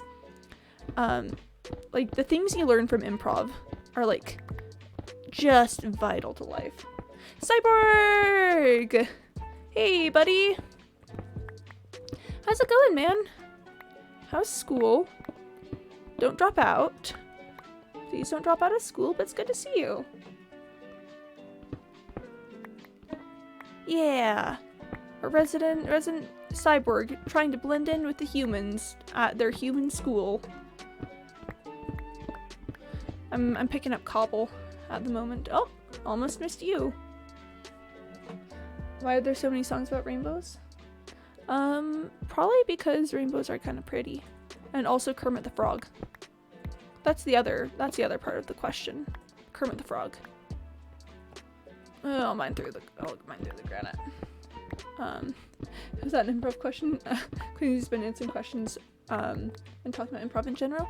Yeah, I can talk about improv. Actually, Cyborg, we've talked about improv quite a bit.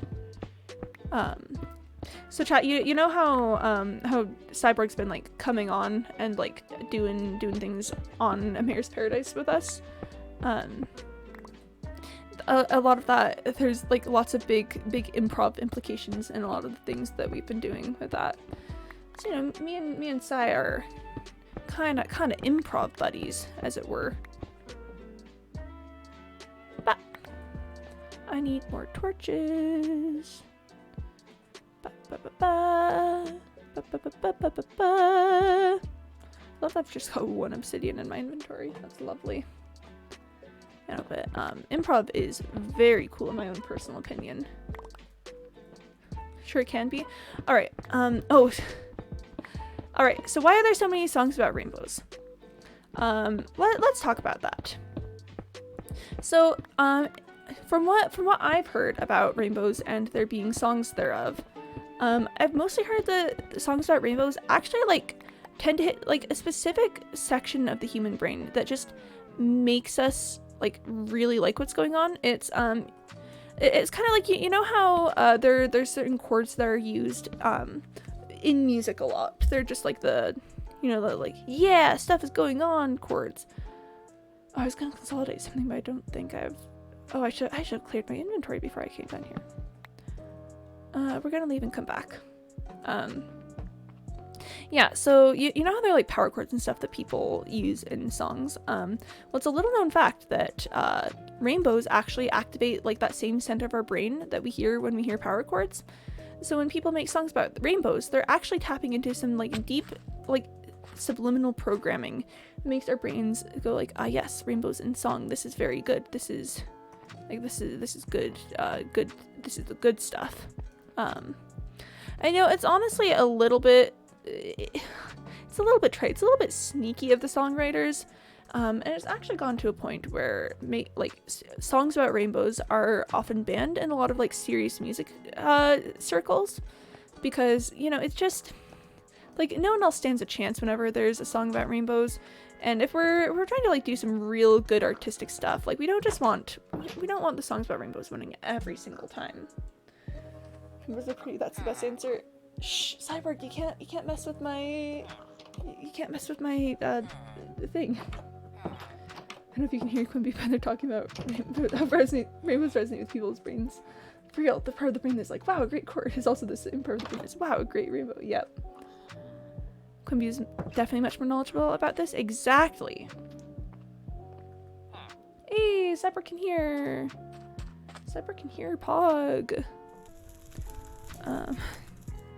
Oh, ripped everything. Okay, first things first, I need to get rid of these arrows that I've got. You know, let's just. Hi chat, I've got lots of things in my inventory. Yeah, no, so that's the big deal with rainbows and why there are so many songs thereof. Just, you know, brains doing some weird stuff about it. Honestly, kind of sneaky of brains to be that way. For headphones, I'm on audio only mode, it works way better. I see, Cyborg. Alright, there we go. Saving that until I've got like more to smelt down. Where was I talking about rainbows and why there's so many songs thereof? I've got granite. I could have gotten rid of the granite. I don't need the granite. This is fine. Let's go lay some roads. But yeah, so rainbows are honestly, like you can make a respected song about rainbows, but you got to be really careful that you like specifically don't tap into that like deep subliminal messaging. Because again, like all the like really serious songwriter people will tend to look at that and go like, yeah, but you're just using the rainbow shortcut. That's honestly kind of cringe. So the secret to do when you're writing songs about rainbows to make them be taken seriously by professional musicians is to have the rainbows be mostly just kind of like a side thing, because that way you'll get like a little bit of a burst from the like rainbows being in the song, but enough so that like people can overlook it, and that's exposing the hypocrisy of the people in power here. That's actually considered to be like an elegant technique used to improve the quality of a song. So when people are like, oh my gosh, you like writing a song about rainbows, that's kind of lazy. But if you do it just sneakily, then people don't mind. Again, like exposing the like corruption of the people in power. But yeah, that's why there's so many songs about rainbows. As to why there's so many songs about rainbows and what's on the other side, that's a whole different beast. Because then we have to delve into the deep implications of what's on the other side even means. And I'm not sure that we're ready to get into the void magic explanation of it all, but honestly, like, we could. How am I doing, chat? Fun trick to make your rainbow song work. Serious composers hate him. Yeah. Oh gosh, how am I doing on the explanation? Are we ready to move on from the hold on, scene. Okay, sorry, just have to make sure no one take anything that I just said seriously. That was me going off. Don't listen to that. That is bad advice. Oh, chat, I kind of like the thing where you guys give me a topic to talk about and then I have to like make a thing from it. That's a very like #improv moment. Yeah, if you guys want to do that, if you guys ever just want to give me like a topic to go off on, I can do my best to just like make a whole thing about it. 'Cause improv skills. Wait, was that all a lie? Yeah. Is that pretty, can you talk about panel of experts? Yeah, so it's called 9 out of 10. Like the classic like 9 out of 10 dentists recommend this thing. Yeah, no, Cyborg, that was all fake. That was, yeah, always has been. Yeah, so 9 out of 10 is the game. I don't have stuff. I need to go make some more stairs. Yeah, so the game is called 9 out of 10. It's very fun. Would recommend. Yeah, the purpose of the game is to just do stuff, say stuff, be a fake expert in things. Alright, and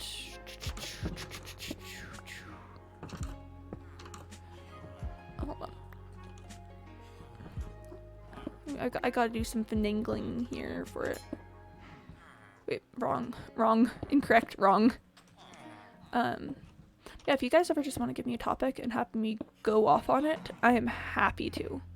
It's a fun exercise. Like, no, stop. Does it, if I do this, will it? I want you to be a little...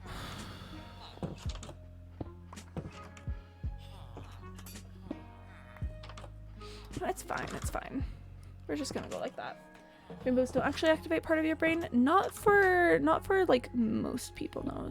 For some people they do, but it's not everyone. I just want it to go into the side, and because you can't run into that. You can't really, like, here it's fine.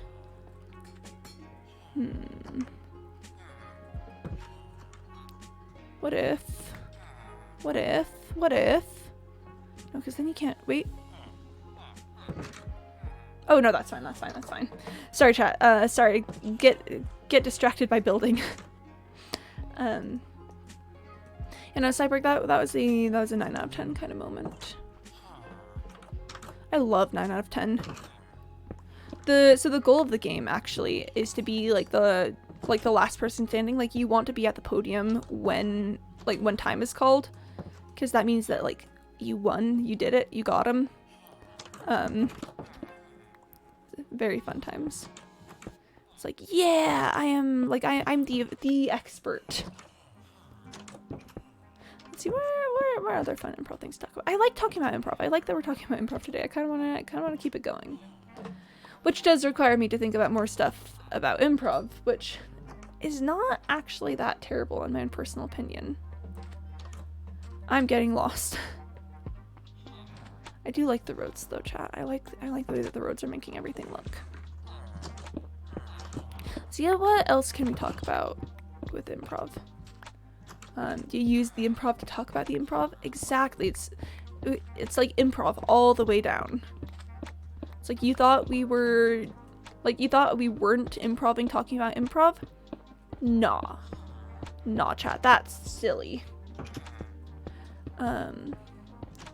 Ooh, maybe we should talk about like what to actually do in an improv scene. Because I feel like that's confusing to a lot of people. Like, but what do you do? Like, what even is this thing that you're doing in a scene? That doesn't make any sense. And honestly, I'd say the number one thing to remember when running any sort of like improv scene or anything is just like listen to your scene partner. That's another like big one that I see people struggling with when they first start improv, is like how to do listen. What have I mean, I guess it works. Might go back later to make it pretty. Especially if you're new to improv. It can, you know, once you like enter scene, it can be like, oh, what do I do now? And that's where it's very nice to have other people in the scene with you. Like if you're doing something on your own, aka like my first day of improv, that can be rough times. I mean, it works. Okay. Yes, if it's your very first time and you're just being like absolutely thrown into it, it can be a little bit tricky. But generally the people around you will know what they're doing and you can follow their lead. Like maybe they take you off an adventure or something, or maybe like start throwing lines to you and you just need to like react and help them out, or like do the physicality section of it and stuff. Yeah, I'd say that's good things to do with the improvs.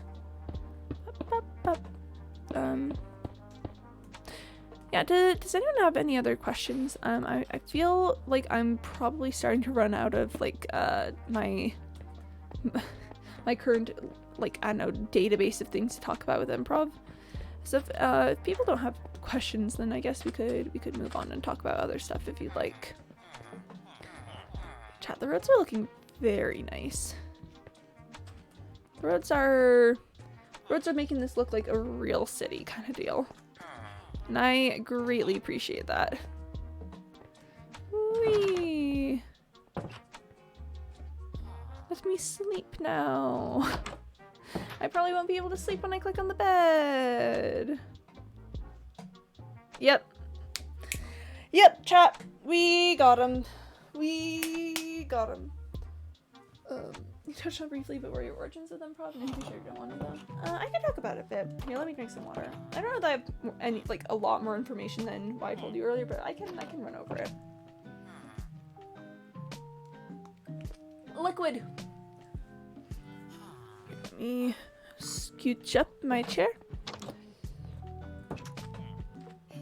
So my origins with improv, it goes back to when I was younger, like still in high school. And I had a friend who was very into the improv club. I'd never heard of anything like this, and you know, it still feels pretty wild that our high school had an improv club. Because again, just personally, when I think of most high schools, I don't necessarily think, yes, improv club. Like, I know if that's just me. But my friend was like, yeah, I've been like doing improv. You should come check it out. And I was like, because I had secretly always wanted to be a theater kid. Like, I hadn't been a theater kid, which probably is maybe a bit surprising that I spent so long denying my true calling in life. But so I'd always kind of wanted to explore theater, but I was too like self-conscious to try out for plays or anything. So I just kind of ended up not doing that for a long time. It just kind of became yeah, that'd be so fun to do, but I will never personally do it kind of thing. And then friend starts dragging me to improv. Friend thinks it is very fun and that I would enjoy it. And I was like, yeah, sure, I'll go. Like, I don't know, whatever, like this improv thing. I guess I'll try it. And then I went, and I had that very first day experience.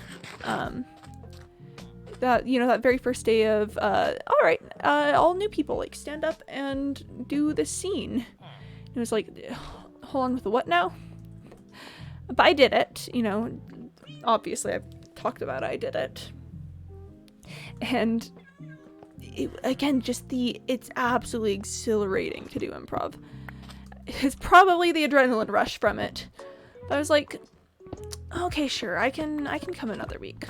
Because I'd been very hesitant about committing to, like, actually join the club. Because there was another thing at that same time, on that same day, that I was considering about doing instead. I think it was like tumbling or something I was thinking about trying.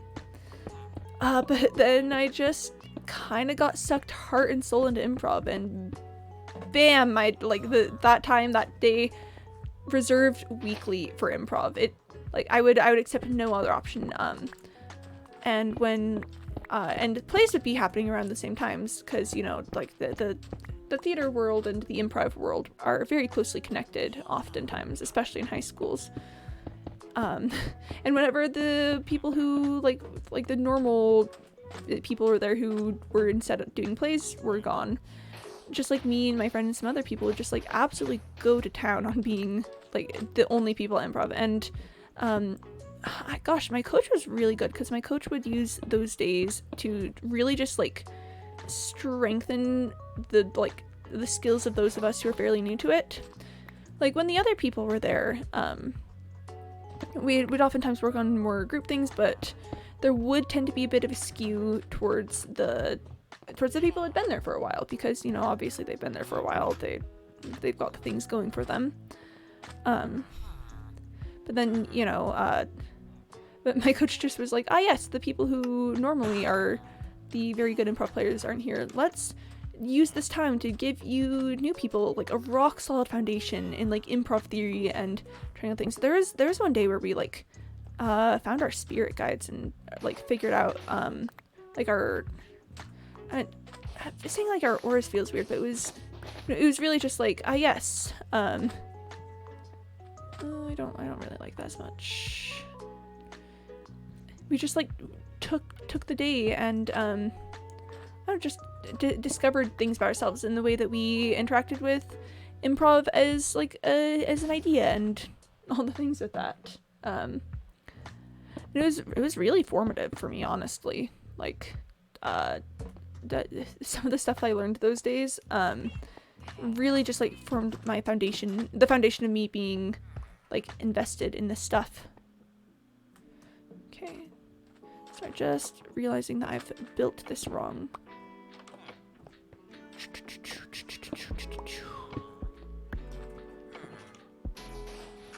Yep, there we go. That's a curve, that's a turn. We learned a lot those days. We learned very, very much. That's wrong.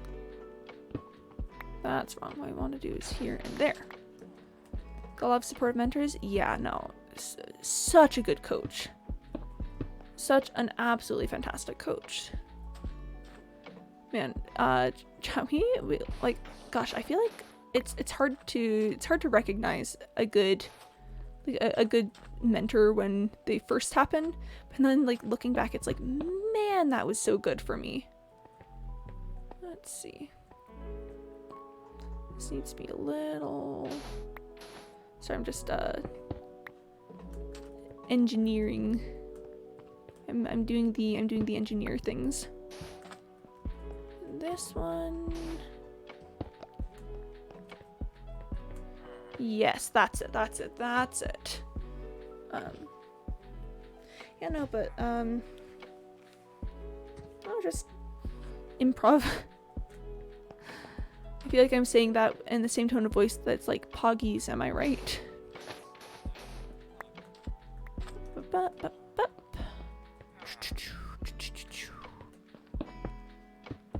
How's that looking?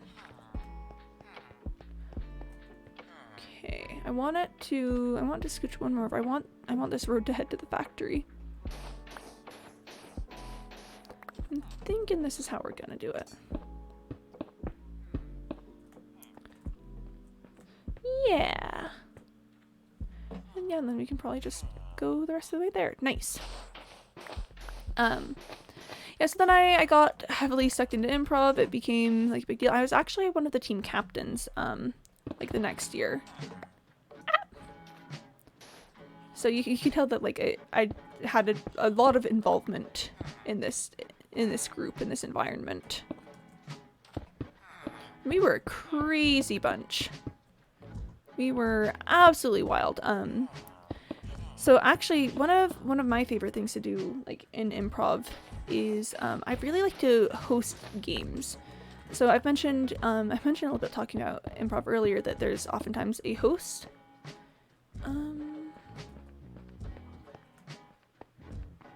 Do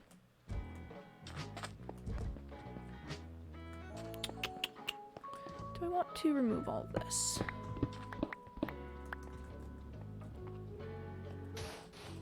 But yeah, so I mentioned that there's a host in a lot of games.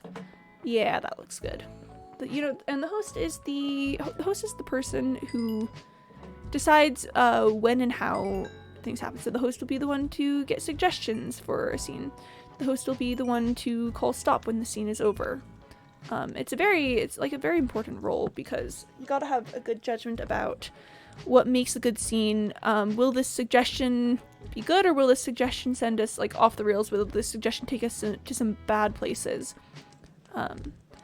And chat, I personally loved it when I would host. It's the secret about doing something like hosting, and this doesn't just go for improv. This goes for like hosts for like television and like various like programs and everything. The secret that nobody wants to tell you is that the host is always the main character. Host is always the main character of the show. No matter like who you're there to watch perform, you could be there watching like, I don't know, the biggest person in performing history ever, which I don't know who that would be. But no matter who they are, the host is in charge. Like, the host is in charge, the host is the main character. When the host is talking, all eyes are on the host. It is all about the host.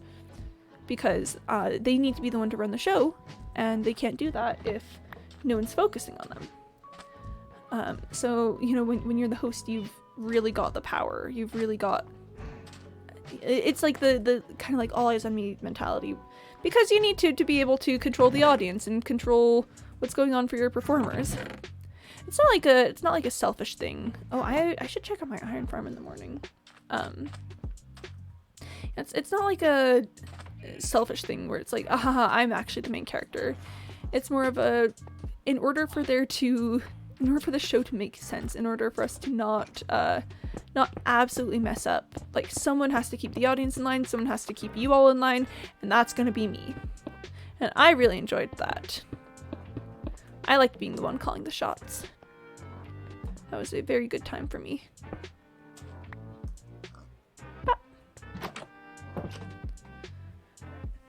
You know, absolutely zero, like, I don't know, control issues out here. No, don't worry about it. I need to drink some water.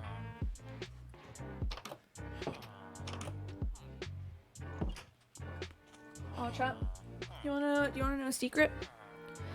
I don't think we're gonna top the Lizardmen Revolutionary War today. I was thinking about it. I just don't think it's gonna happen. I don't think we're gonna be able to find anything that's gonna be bigger or like greater than that. Oh, what was I? Iron Farm. I was like, I was gonna do something. Iron Farm. I should drop off my inventory first. I'm here obsessed with power? Couldn't be them. No, clearly not.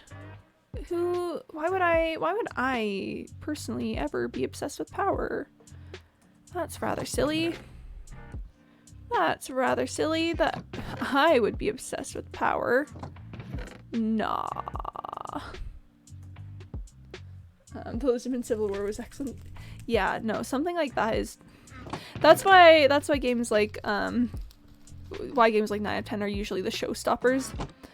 Because they're just so hard to beat. Like, once you get on something as zany as that, like, where do you go from there? Where do you go after just, like, absolutely messing with everyone's perception of time and history as they know it? Yeah, Lizard American Civil War, though. The only true war of my heart. My favorite part of that was just watching you guys in chat just be like, oh my gosh, this is, like, it's still going, what? And me being like, the power of improv. Like, that was literally, like, in my head I was going like, ah, yes, the power that I hold. It was just, I am all powerful. I'm the one who calls the shots here. I'm the one who has the improv knowledge. Whoop. Hey, Cyborg, welcome back. I'm attempting to.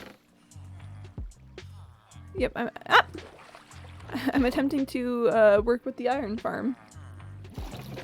Bap. Okay, then one more. Bap. Got him. Oh, Cyborg, I should mention, you missed it earlier. I told everyone about the lizardmen in the American Civil War. It was an improv moment. I was saying I wanted to, like, I remembered that I wanted to talk to chat about either, like, lizardmen or the Civil War. And it was like, Lizardmen Civil War. And I went, you fools, you do not know what you've unleashed upon the world. And yeah, so, Lizardmen Civil War. Such a tragic time in our nation's history.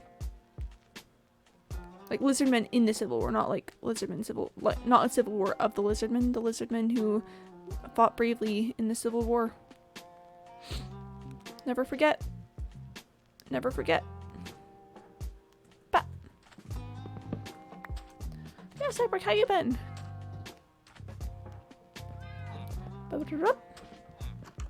We are doing all right out here.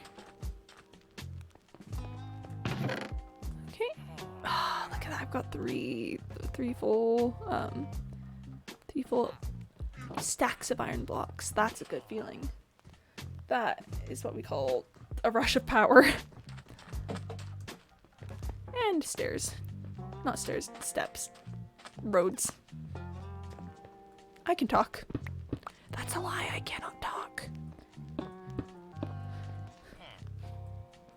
Okay.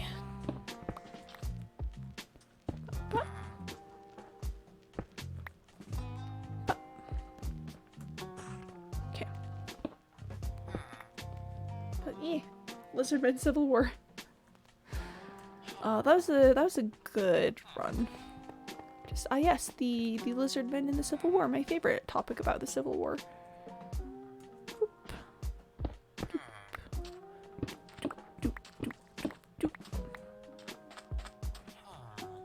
And but oh man, just like about like the roads and everything. What did I tell you, chat? Like once we start getting roads in here, it'll look a lot more urban. I think it really does. Mayor Quimby exposes lizardmen in the American Civil War without talking. Not clickbait. Not clickbait. Real gone wrong. Like police called or something. You know how those channels go. I always fear whenever I step on a stone cutter that I'm going to die. Whoop, whoop. And do I wanna... Yeah, just gonna even that out. That's just gonna get evened out, bro.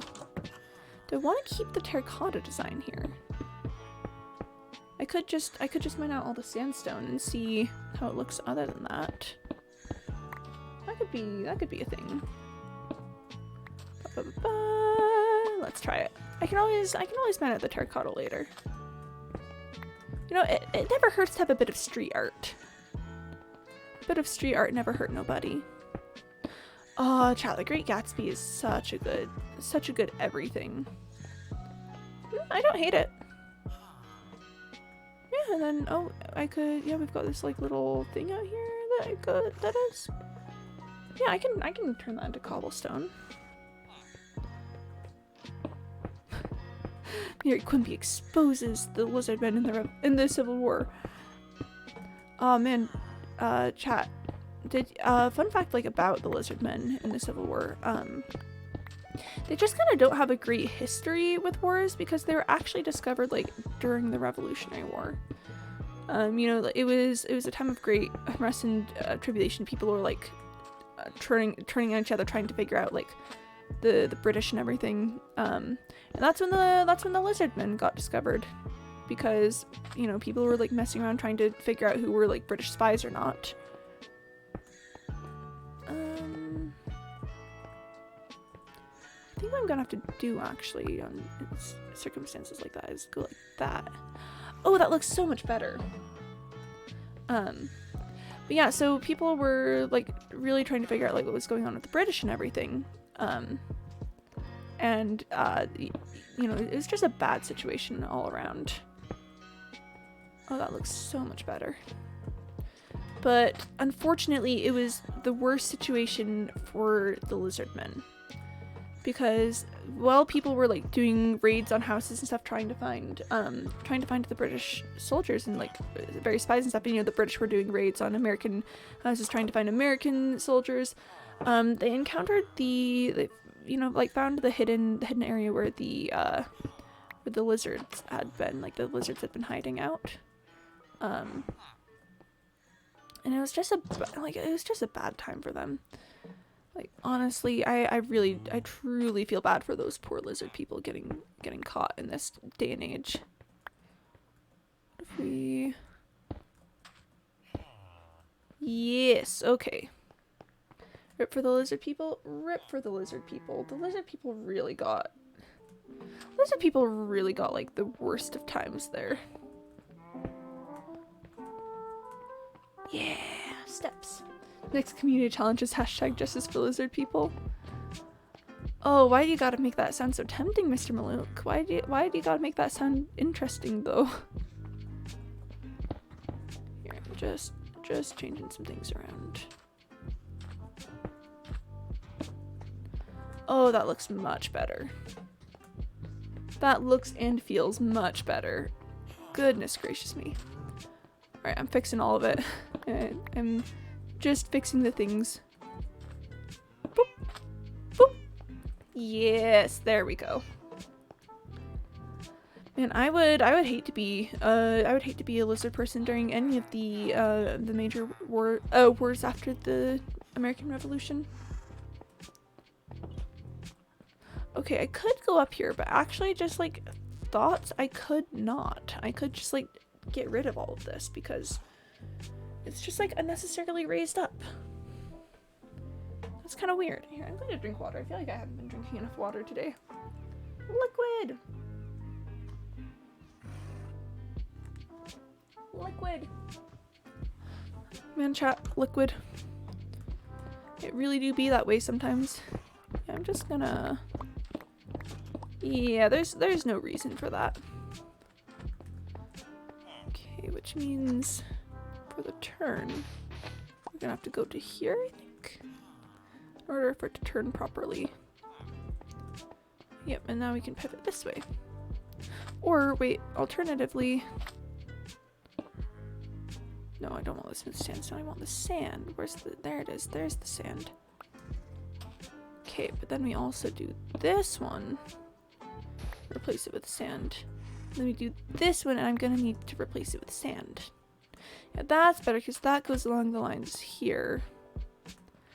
Oh, maybe, although maybe I should just like tee the road and then have one go to my house. That would be, I love the warped planks house. I think that one's very pretty. Oof, stretch. I gotta drink some water.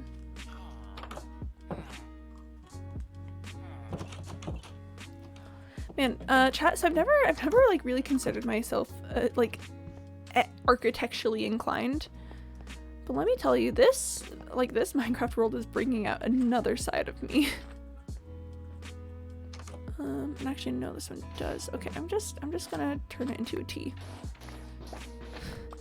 Chat, this Minecraft world is really making me question everything that I've ever known about myself because the architecture of it all. It's just so many architectures.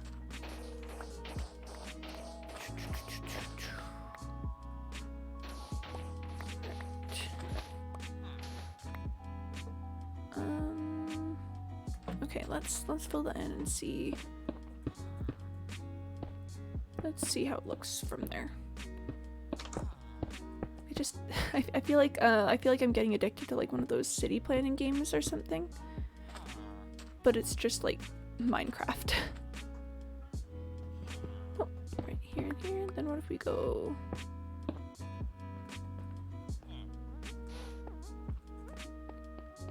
If we go like that, and then go down from here. Very good. I'm glad you discovered that yourself. Oh, thanks. Many thanks. Oh no, I need to go forward a little bit more before turning. So that's not the way to do it. Okay, let's bring it to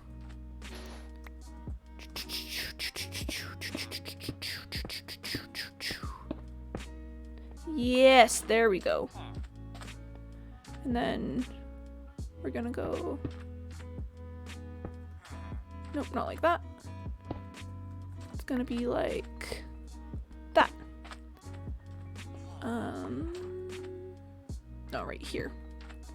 Not right here. There we are. And then just gonna go this way. All right. Yep, this is fine. We're just doing the two because it's a little driveway.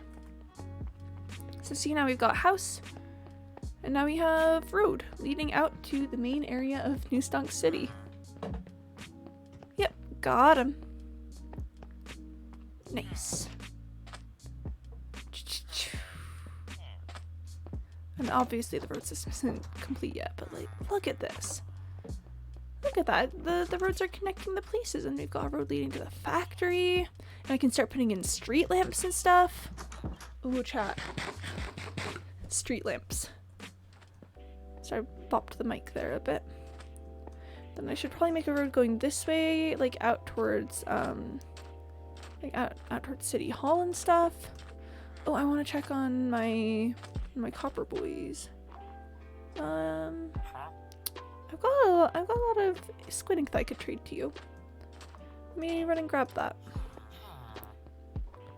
Squid ink. I could have sworn I had some extraneous squid ink somewhere. Extraneous squid ink. That's a good word. Extraneous.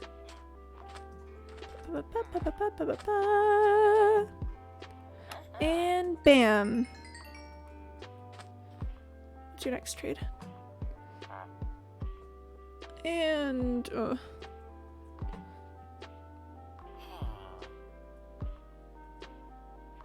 thinking about it?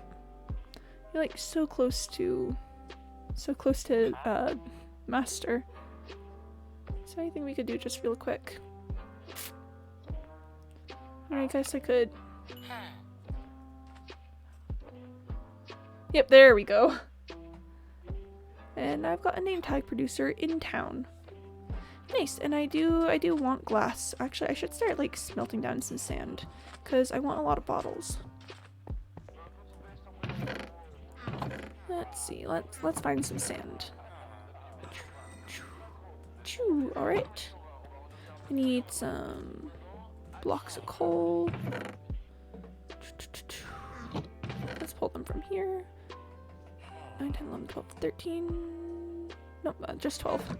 That's good though, because I'm gonna divide it by 3. And no. 1, 2, 3, 4. There we are. That's what we're looking for. Then take that.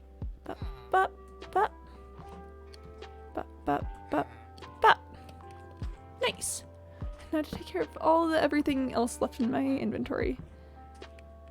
Let's just make some more blocks there. And nice. Very nicely. Oh, chat, I'm liking the way, not that. I'm liking the way that this all is turning out. Look at that. So this road needs to connect to there. Probably like maybe go around a little, maybe have a section heading over to City Hall right there.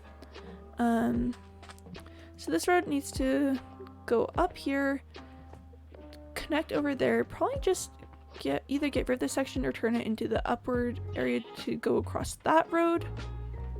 Then I want to also turn this way to make it over to City Hall, and probably meet up with the road that I want to have connect to over here, right there. I want that to come out and then have it connect to City Hall over there, so we've got like a big little square thing going on here. Let me just decide not to sleep. Oh!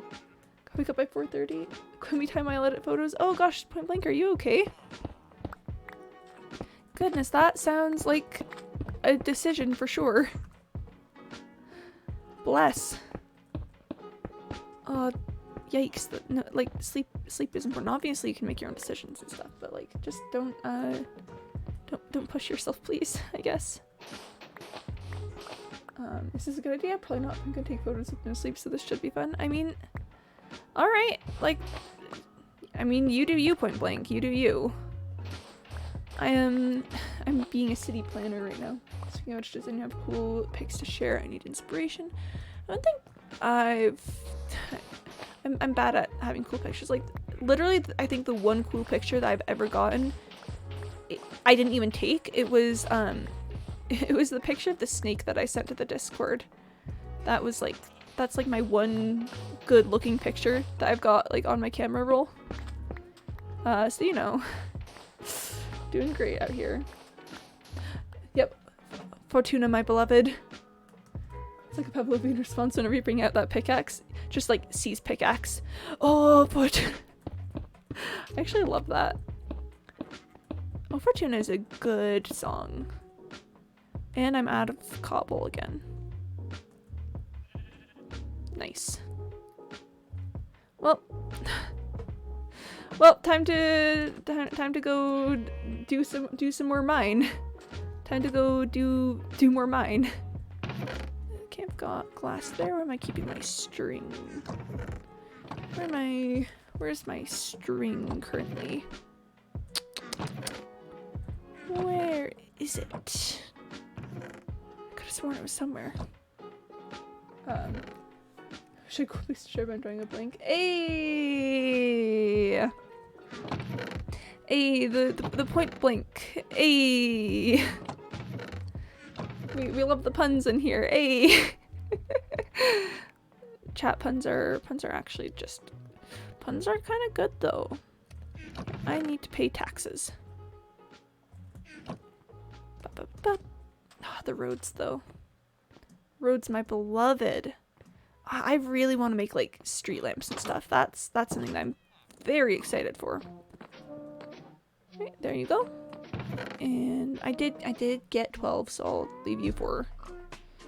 I spent 1 to get the librarian to next level. Daily sensor time back to the nether. Oh, I don't think the nether is cobble though, and that's what I need. Oh, you mean for glowstone and stuff? Yeah, glowstone is that. thought I saw emeralds in there for some reason. I was like, what? Emeralds don't go there. Yeah, I'm gonna have to... Searching for glowstone is gonna be an absolute mess. Searching for glowstone is going to be a time sure. Redstone lamps plus daylight sensors equals pretty. Ooh, that does sound very pretty. This is fine. Well, I'm gonna... You know, I don't need to sleep. I'm going down in the mines. I don't need to sleep. Auto night turning on light is magical. Yeah, oh, and that fits with the... It fits in with the industrialization. Because, oh gosh, I don't think 1870 is quite when electric lamps are becoming as big, but you know, I feel like it's close enough that we could pretend. Which way? Right, this way. But yeah, no, having daylight sensing lamps, I think could be very pretty. You can pretend that the angle manually lit gas lamps. Yeah, because the lamplighter profession. Because the lighters of the lamps, they do indeed light the lamps, though. Ah, that is good thoughts. That is good thoughts, point blank. Yay!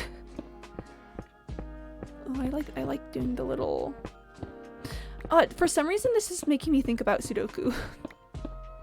Chat, do we have any like big Sudoku players here? Because let me tell you, I'm not good at Sudoku, but I play it a lot. And I always like, no matter if it's not the smartest choice, I always like check everything in like a specific exact order. Oh, there's andesite, but so it's always like I always check each of the boxes going like this. And it's kind of a problem because sometimes it's definitely not the most efficient way, and I'll see like a 9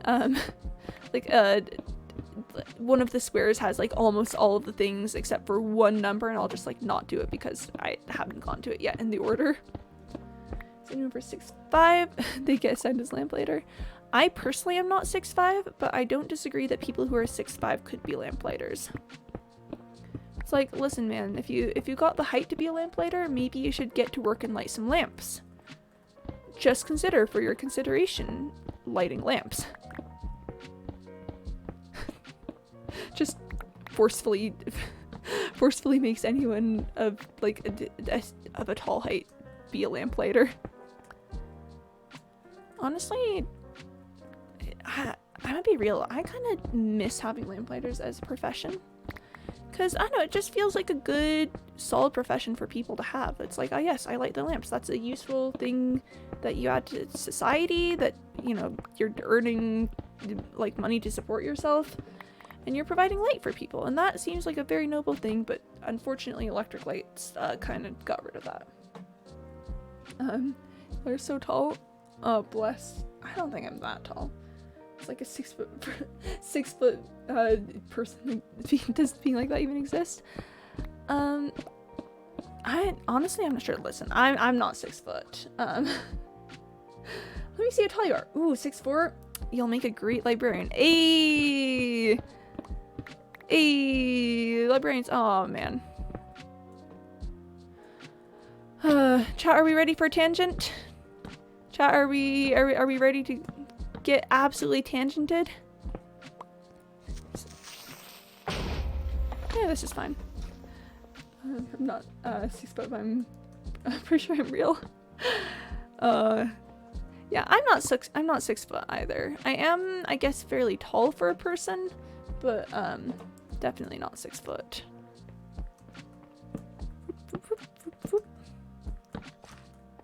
I'm also fairly certain that Mr. Malouk is real. Like I don't know for sure, but I just feel like deep within my bones that Mr. Malouk is actually real. Yep, tangent time, then make like calculus and let's make like calculus and dive deep into tangents. Oh gosh, calculus. Oh goodness, calculus. Hello. You were just standing there. You're just standing. Just having no thoughts in your head, just standing. Oh, chat, this is gonna be a big tangent though. Cause that's a ravine. Oh, I've been in this ravine. Oh, well, that's considerably less of a tangent. Ha ha ha ha ha ha. I have defeated you, Tangent. I'm not even going after that iron because it's behind lava. Take that, Tangent Hours. Take that. I'm not gonna go off on it. Immediately starts mining coal. It's fine, chat. I don't have a problem. I don't have a problem. Or wood. Oh, I've got limited torches. That's lovely. Ooh, underground potatoes. Underground potatoes. I'm gonna go for it. I'm gonna get the underground potatoes and then I'm gonna go for it. I'm glad you also say I feel it in my bones. I like that thing too. It's just sometimes you just have those feelings and they are inside of your bones. I was gonna see if I had any bones in my inventory and then I did not. And I think that that's the takeaway that we should take from all of this, is that it's tragic that I almost was able to make a good pun there. And I couldn't. I need to drink water. I basically skipped that. Level 34 Pog, though. Building it back up after I died tragically due to forgetting I'd opened my world for Cyborg. Whoop. It goes down very deep. It just goes to the down. That's actually kind of fun. Here, I am gonna... Is there iron? I thought I remembered seeing like iron or something. Listen, chat, I don't have a problem. You have a problem. I do kind of want to check for diamonds. I do kind of want to check if there's just like, I don't know, any diamonds hanging around out here. There weren't. Ooh, story time. We had session law class this evening, and we tackled dividing up an estate left between children. The spouse, etc., but we had to answer in fractions. Everyone was so stunned like how it was basic fractions we never had to calculate in the 3 years we've been here. It got so bad that the attorney who's teaching said that, don't persist the stereotype that lawyers can do math. Lawyers are known for charging and collecting payments. What's your excuse? Oh no. Oh, point blank. Oh, you all can't do math. I'm so sorry. Bless. Bless. Just yes, please do math for this class, and you all just go.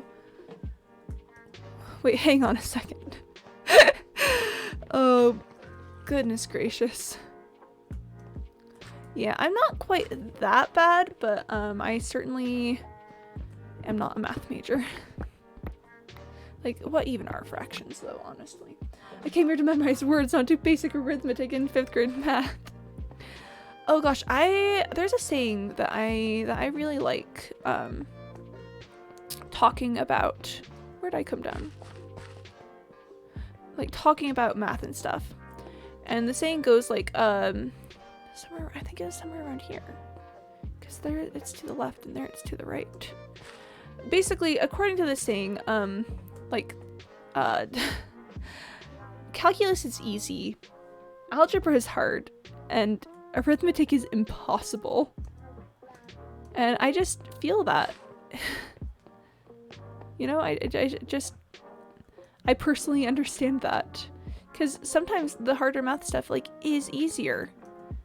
It just makes more sense because, I don't know, it does. Where did I come down? To be fair, it wasn't that bad, but around hour 2 of non-stop recitation in our class, everyone's brain was just soup. Oh, recitations are certainly a time. I fell down from the ceiling somewhere. I remember falling down from the ceiling. Where has my ceiling fallen from? But yeah, no, like harder math is easier.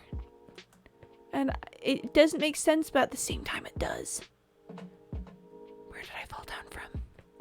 Oh my gosh, how am I this lost? Concur with the Legally Blonde is a very accurate movie depicting the study of law. Really? Oh, there we are. That's where I came down from.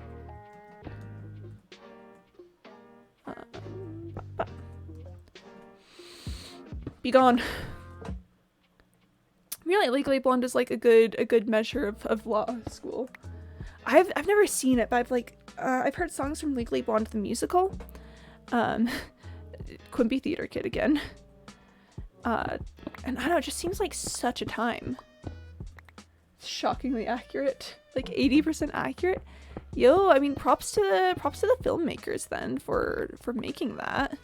For being like, filmmakers really said, I'm going to create a movie that is actually so accurate to law school.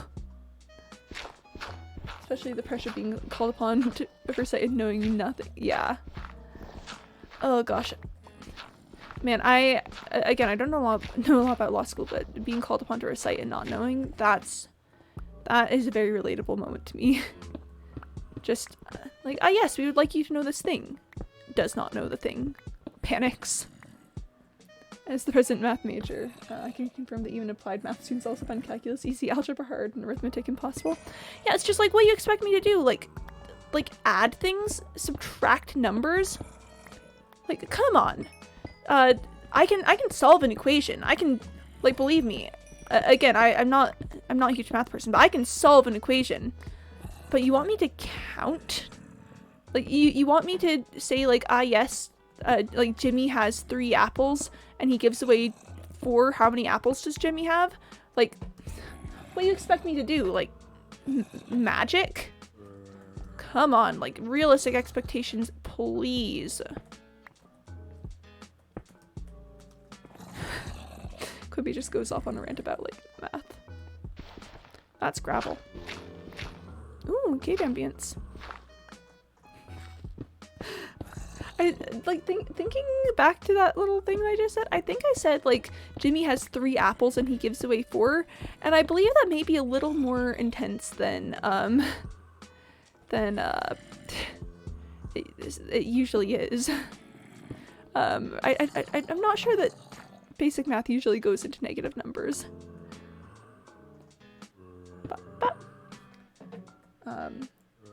Where'd the other apple come from? Wait. Me apple or wait, no, oh sorry, the math problem I literally just said. Yeah, no, how did Jimmy give away that many apples? Does Jimmy have like, is Jimmy secretly a criminal? Did Jimmy steal the apples? Is Jimmy running an apple extortion ring or something? How did Jimmy give away 4 apples when he only had 3? Is he taking a loan out on apples? Is he saying like, ah yes, let me give away 4 apples now, and in the future I will give you back 5 apples? Like, Jimmy, what are you doing, man? Jimmy, don't get involved in the sketchy apple mafia. 3 plus 5 equals question mark. Applied math students. We know that 3 plus 5 equals C for some C as long as plus is defined. What we'll do is write a program that takes 2 numbers as inputs and outputs and what their sum is. After a few hours of debugging, we can confidently say that the answer is somewhere in the range of -1000 to 1000. Oh gosh, I have a friend who is a math major, and that sounds exactly like something that they would do. Like, not seriously do, but like say and then like actually go through on, because like crazy people, you know. Just, we can, like, the answer is probably between -1000 and 1000. That we can say that almost for sure. Gotta, like, there's still a little bit of uncertainty there for sure, but we think we know what we're doing. Bless. Oh goodness, how we doing on things? Let's maybe finish up this stack and then go up to the surface. I'm not sure how much cobble I'm actually gonna need for this, because we've kind of done it pretty well up to this point. And one more round. Oh, and there's iron.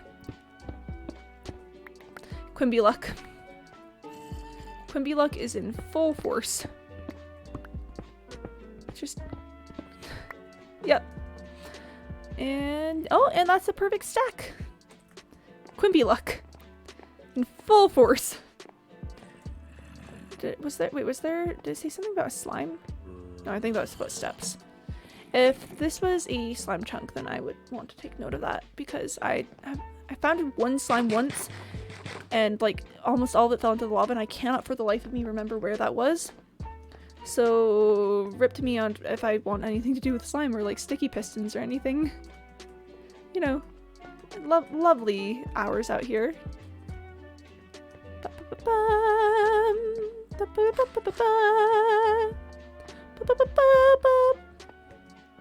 I should probably not sing music that's different from the music that's playing that. It sounds like it could get confusing. Immediately starts doing it again. Hi, chat. Hi. Hope you're all doing well. Under the sea. Under the sea. Life is much better down where it's wetter. Under the ground. And yep. Time to go. Oh my gosh. It's a perfect 64 iron. I didn't even notice that. Quimby luck, I tell you. Bop, bop, bop. Okay, and I've got granites. I've got granite bopping around somewhere. Got diorite too. And oh look, I've got a flint. I keep my flint in there. Where do I put my andesite? I know it goes somewhere. I know it goes somewhere around here. I'm really loving the town even more now. Yeah, no, the town's looking absolutely great. Let's shove away the gravel. Like, I don't know, just having the roads, I think really adds to the industrialized feel. Like, it's not just some desert out, not some village out in the desert. It's like, yeah, people live here. People are turning this area into an industrialized nightmare. And it's me, I'm people. I'm turning this area into industrialized nightmare. Where did... Yeah, okay, did have some more arrows. Whoop! Whoop! Oh, and... Oh, is it gonna... Oh, is it raining? Yo, chat, I think... Okay, let me get to a spot where we can get in the rain. Because rain... Look at that! Look at... Oh, I love it! I love the weather. Bamboo farm. If it's raining in the bamboo farm, that will be the ideal. Please. Please, bamboo farm, please. But I need sticks. Because I'm out of wood. Actually, I should just harvest some bamboo while I'm here. Yeah, see? It can't rain in the desert, but it sure can rain in the bamboo forest. What contraption is that? That is the iron farm that Cyborg built for me. While he was on, he said, I'm going to build you an iron farm, and I said, please do. And he did. So now I have an iron farm. And it's very, very nice of him. I mean, really what I should do is just get more wood, so then I don't have to carry around massive amounts of sticks at all times. But that feels a little silly, when I could just carry around massive sticks at all times. The rain! An iron farm is greater than. Okay. Iron farm is indeed greater than. I'm here for it. I'm ready for the equation. Oh wait. I've been told I should. Yeah. That goes much faster. It does make me cry because I love iron golems and I feel like they're so sweet. And they must perish for it. But, I mean, technically Cyborg's the one who built it. So, and to fit in with the whole roleplay aesthetic, I may have been an iron farm question mark. Okay, I was like, I thought it was a greater than symbol, but that was incorrect. Yeah, so iron farm, you've got a bunch of villagers in minecarts, not in minecarts, villagers in like that little chamber down there, and then iron golems spawn in that above section, and there's like a little lava floating block. Actually, let's go take a look. Oh, the rain. I love the rain. Oh, bring frogs. Oh, yeah, let's do that. Let's do that. I actually added some more frogs. So that'll be good. Where's the frogs? Oh, they're on their way. Here, let me... There it is. Sorry, I just gotta change the frogs brought to you by.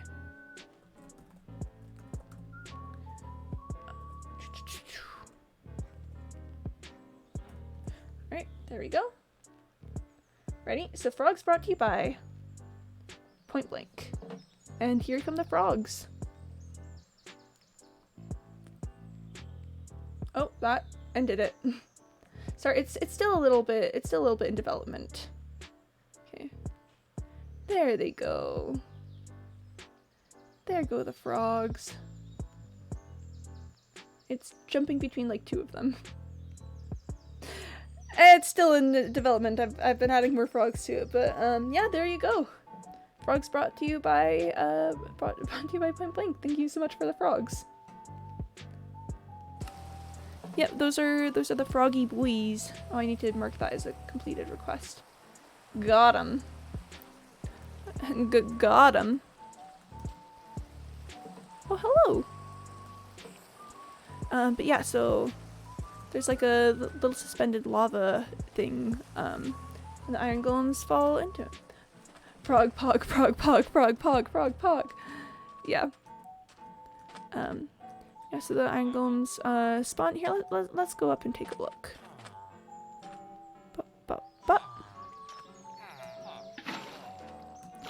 Water elevator! Woo, water elevator! Yep. And that's what it looks like. So iron golems spawn here. Water pushes them over there. They get yoinked by the lava. And then stuff falls in these hoppers here. And then I collect it over here. So yep. I want to be careful about it. Oh, and it's getting dark outside. Yo! Okay, that felt cool.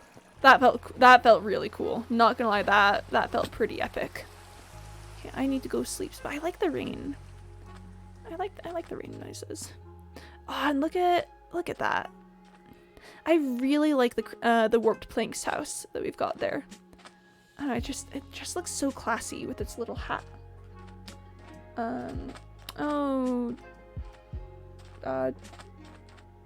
Server things. I honestly can't tell if that's a bot or not. I don't know you. Don't want to join Minecraft servers of people I don't know. And that also looks like a bot name. Because generally if it's like three like I'm not a bot. Okay. It was like generally when it's like 3 adjective names together, that is a bot. But yeah, I don't really want to join servers of people I don't know. Thank you for the offer though. Also, congrats on not being a bot, I guess.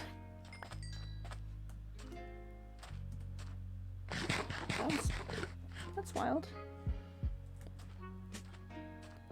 Yeah, it's just very difficult to tell who's a bot or not these days.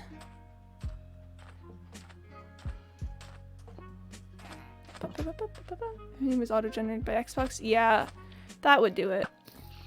Bless. Oh, thank you for following. Yeah, do you get people assuming that you're a bot often? I'm very sorry if so. I don't know. There was a day like a month ago where I got hit by like 300 follow bots and they all had like auto-generated names. Not really. Oh, I'm glad to hear that I'm the only one. Yeah. Oh, so Point Blank, you can see over there that like the flames coming out of the iron farm. That's from an iron golem perishing. But yeah, how's your day going? I hope you're I don't know, feeling well, doing all right. I've been cobbling roads, but got summarily distracted by talking about other things. I am nice. It's good to meet you. It's fun times around here. Yeah, just quick gonna go check on the iron farm, and then we're gonna get back to cobbling roads. Just I don't know, for some reason whenever I like think about those, I'm like, we ought to get our roads cobbled.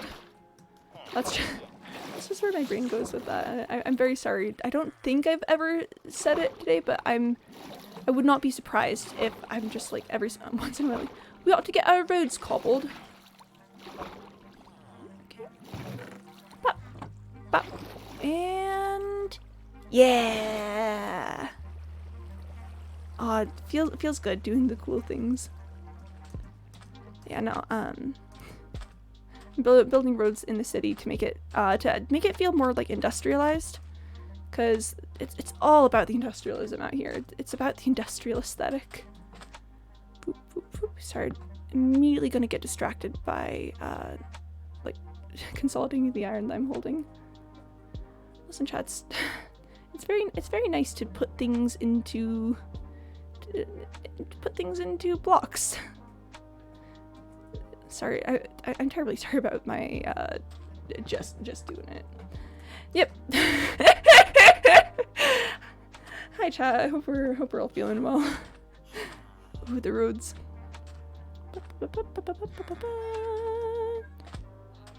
No worries. Yeah, thanks, Mr. Book. I feel like I was talking about something and now I've entirely forgotten about it. That was perfect. And there, yeah. Alright, which section of the road is being worked on currently? This section, right here. That's what it is. I think I got distracted like clearing my inventory and then it just kept going.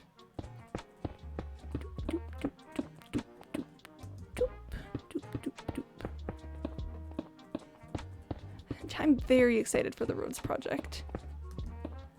And we can like start splitting the city up into like boroughs and stuff. Like this is gonna be thing. Oh, I should probably actually thinking about it. This should be that should be a curve. Do I have any sand? I don't. I need sand. Okay, gonna quick grab some sand because I want the road to go like right in front of City Hall. And then, you know, like meet up with the road on this other side, meet up with the road like right here. It's gonna be like a three-way road intersection because it's the City Hall. And, you know, we gotta have City Hall be like fancy. What's the point of City Hall if it's not fancy? Oh, I should check on my copper rusting endeavors. Alright, so the main copper's doing pretty well. These little copper offshoots have yet to yield results. Oh wait, this one has. This one's yielded results. That's good. That's very good. Yeah, I've read that like having more rusted copper makes other copper rust faster. So we are experimenting with that.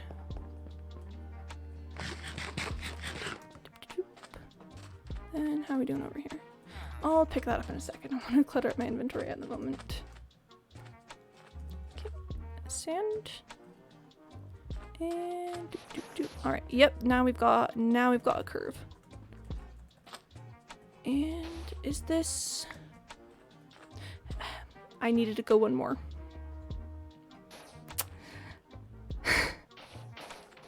This is fine. This is fine. Yep, there. Yeah, no, just road building hours out here. How's everyone in chat? I feel like we've been, like, I don't know, we've been talking, but I haven't really, like, talked with you guys a lot today. It's mostly just been, like, me rambling about improv and then doing stuff while building roads. I don't know, how's everyone feeling? Any, like, I don't know, important things you want to share? Any, like, thoughts you had? I want to make sure it's a good time out there. Okay, so then go right there. Watch as I was like, yeah, I'm gonna go to the surface. I don't need any more cobblestone. And then I need like so much more cobblestone.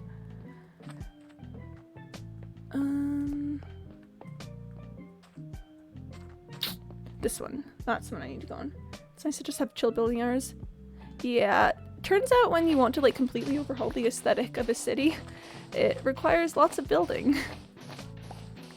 And it's like we need to overhaul the aesthetic of the city because I want the city to be in a certain place by the time that like the Pickingtons are ousted and stuff. And I don't want to do like I don't want to do a lot of off stream because that just feels like, I don't know, that feels like cheapening the experience. But yeah, so that just means many build hours out here. Okay, where are my steps? Gonna need to make some more steps.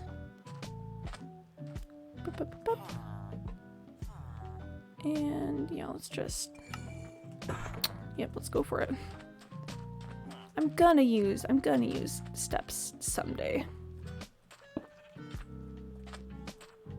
Wait, hold on. No, I remember what I'm doing wrong. Okay, so we go like that, and then we go like that. Then we go like that and that. That and that. This one needs to also be...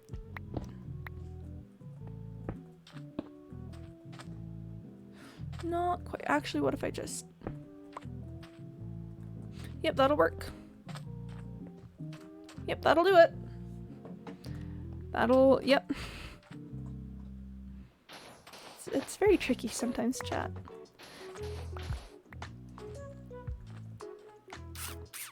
Yeah, I can... Okay, I can either remove the pistons or I can, like, move these things around and just, like, have it go out more there. Oh, sorry. Adjusting chair. Chair adjustment. There's an iron golem right there. I should give the iron golem some iron.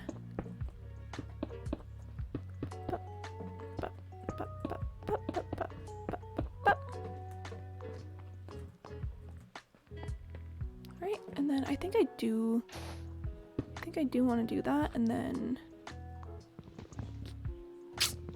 that can I just dig underneath it?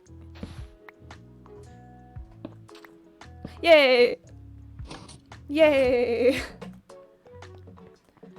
So that's good. I'm gonna need to... Actually, I could probably just pivot here and take this out so we can meet with the road back here.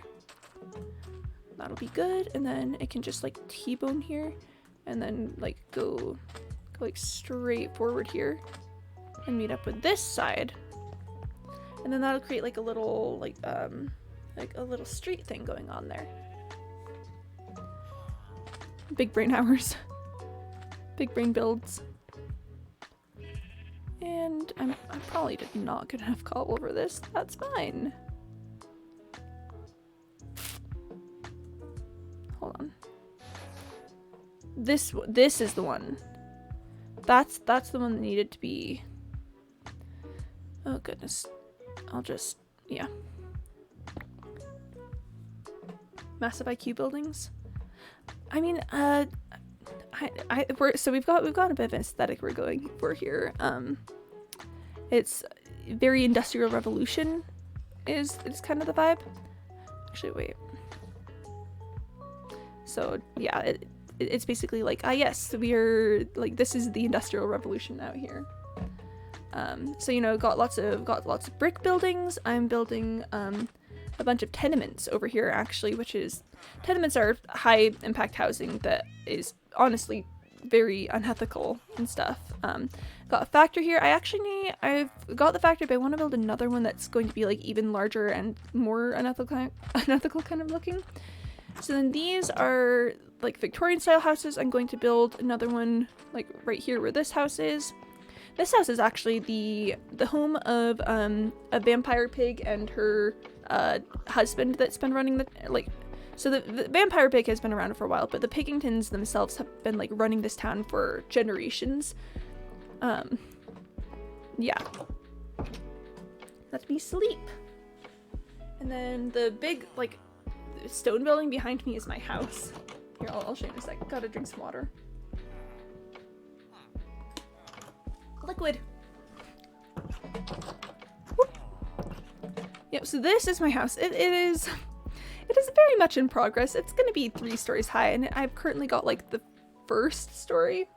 What does the factory do? Do you smelt glass and then sell it to villagers? Yeah, so I've got a lot of many, very, very many much smelters. They're mostly iron, I'd say, is the main production of the village. And I've got a lot of people who trade iron. Like, no one's in here right now, obviously, but like I've got armors, toolsmiths, weaponsmiths, etc. But I also just kind of use masons. Masons are very good for having like the bricks. The main point of the factory is number 1, aesthetic. Number 2, to be like a good spot to have villagers work and stuff. Glass would be a good one, but I'd have to get cartographers for that. Yeah, oh, my cats live in this house. My political familiar cats. Here, let me... Yep, we've got Ebony Neptune, and Johnny, and Virginia, and Lemon Lime. And they are the prettiest of kitties, and they just live here. This is their home. very good cats. And then this building here is actually the newest building in New Stonks City at the moment. And that's where my other pets live. I've got Toxic the cat and Bob, and then Not Lucky the dog, who is actually a lawyer also. And I haven't really done a lot with upstairs yet, but there is also a sketchy basement. Cause it's not a building without a sketchy basement. Oh, let me show you the upper area of the city hall. This is City Hall. It's still a little bit in progress because I need to add windows on the second floor and then copper on the top of the dome. How much does it cost to hire him? Not Lucky. He mostly works for like steak and stuff, which is very good because you know, I don't want to be giving emeralds to a dog. But Not Lucky is a very good lawyer. You know, does some good stuff. But then up here on the second floor of the city hall, we have the residence of the deputy mayor and his family. Where's the deputy mayor? There's Mrs. Ambystoma. Yep, Deputy Mayor Ambystoma right there. There he is. So we've got the deputy mayor, and then all of his family get to hang out here too. It was my excuse for building an axolotl paradise. Yeah, it's very pretty here. We've got Adelaide and Emmeline and Axie, Mrs. Ambystoma. There's Gregory. Where's Butterfly? Oh, sweetheart, you're gonna want to get back in. Adelaide, you're gonna want to get back into the water. There's Butterfly. Yeah, there's Butterfly. And then we've also got Synod, and where's Otto? Otto's right there. So yeah. Cute little axolotl paradise because the deputy mayor deserves the best for his family. Yeah. Very pretty. I need to light this place better and put in windows and stuff, but this fountain I'm very proud of. Hey Adelaide. Adelaide is a bit of a troublemaker. Then this is the desk of the assistant to the deputy mayor. Because the deputy mayor doesn't really do a lot of work. The secretary mostly like prevents people from coming to talk to him. Yeah. That's most of the city at this point. It's very nice. This is gonna be so this is where a lot of the council meetings are gonna happen, but I'm also building a fish tank here because I like tropical fish. The axolotls look very at home in the low-lit water. Oh, that's true. I mean, as long as it's mob safe, theoretically it shouldn't matter too much. The sacred pilot flame. Praise be. Oh, it's gone. That's fine. Well, am I going to connect this road to right here? I might. Make like a little, just like a little square around right here. And have this like connect over to here, which would connect to right here. Yeah, I think that's probably a good way to do it. So brain just immediately went back into engineer mode. I'm not an engineer, I just can build in Minecraft occasionally. And yeah. And there we go. Alright, is this on the same parallel as this? Hold on. No, it is not. Okay, change of plans right there. Alright. And where's my sand? There it is. I need to go along this route. Okay, yeah, that still works. Still looking good. I love that I can just be like, just hopping around being like, yeah, the city and all the things. And then it's just like, wait, but the roads. It's just fun how I get caught on those sorts of things. and yeah, I'm just gonna...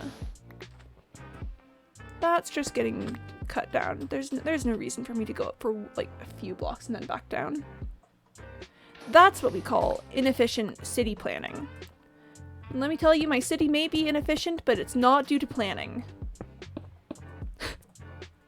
Remember, folks, the city may be inefficient, but it's not because it was planned.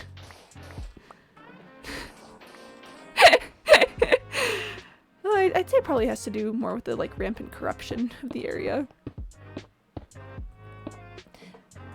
You know, lots of like political deals going on, lots of murdering of political rivals for fun and profit. You know. Yeah, that's probably good. We can probably just keep it going along this parallel. That's not gonna run into anything. And we'll go right next to my sneaky furnaces. That'll be good. Can't get blamed for poor planning if you didn't plan. Exactly! That's exactly the frame of mind, Mr. Maluk. If you didn't plan anything, then how can anyone say that you planned it wrong? People will say, let me see the plans for the city, and I will say no, and they will say, why? That's an important bit of, like, information for us to be able to work on this, and I'm going to be like, you can't have the plans to the city? Because there are none. And then, like, a guitar riff is gonna play, and I'm gonna have, like, sunglasses come out of nowhere, and, like, there's gonna be fireworks and explosions behind me, and everyone's going to be, like, absolutely blown away by my power. That's how I imagine it going anyways. This is bothering me just a bit. I kind of want to use a pickaxe right there. What if we just turn this into like a... Nope, wrong way. I'm facing the wrong direction for that to do what I want. Honestly, I just kind of like that better. Like, yes, it's unnecessary, but just having the sand corner there was really weird. Okay, then gotta go up here. Oh, the sacred pilot flame, praise be. It's still mad at me for keeping it contained and not finishing up the shrine for it. Like, see, I can give it offerings, but just sacred pilot flame does not care. And that, okay, then this is gonna be... That's gonna be the staircase. Just fed my villagers, and now I'm gonna wait for the baby to grow up so I can get mending. Hey! Do you like to use the trick where you just like break the lectern over and over again? Because I cannot tell you how much time I've spent just like sitting in front of a villager, like being like, oh well, I like that book, but let's go for a different one. Oh, fun fact about my mending villager on this world. The villager had been like rather stubborn about changing their trades, so I like trapped them in a room, and yeah, I trapped the villager in a room and was like, alright, we are staying here until you give me something useful, and then I like broke their lectern once and put it back, and then they had mending. And it was the most OP I've felt like ever. I was just like I did that. I caused that to happen. Like, I'm invincible. And it was a good time. It's a good feeling. This, I'm going to bring this in one, and then this layer is going to turn into the steps to go on the road that crosses over here. Need a cow farm now? Yeah. Oh gosh, large-scale agriculture is one of my favorite things to do in Minecraft. I like just planting huge fields of wheat and like having like lots of potatoes and animals and stuff. Here, I need to drink some water. I've conditioned myself to drink water every time I sleep in Minecraft. It's a good way to stay hydrated. A good way to have the hydrations. Oh, okay, you got it. But yeah, I've got a big old massive cow farm out over by one of my outlying villages. I've got a bit of a problem. Just a little bit, clearly. I can stop whenever I want. I'm not addicted to industry. Secret, I'm very much addicted to industry.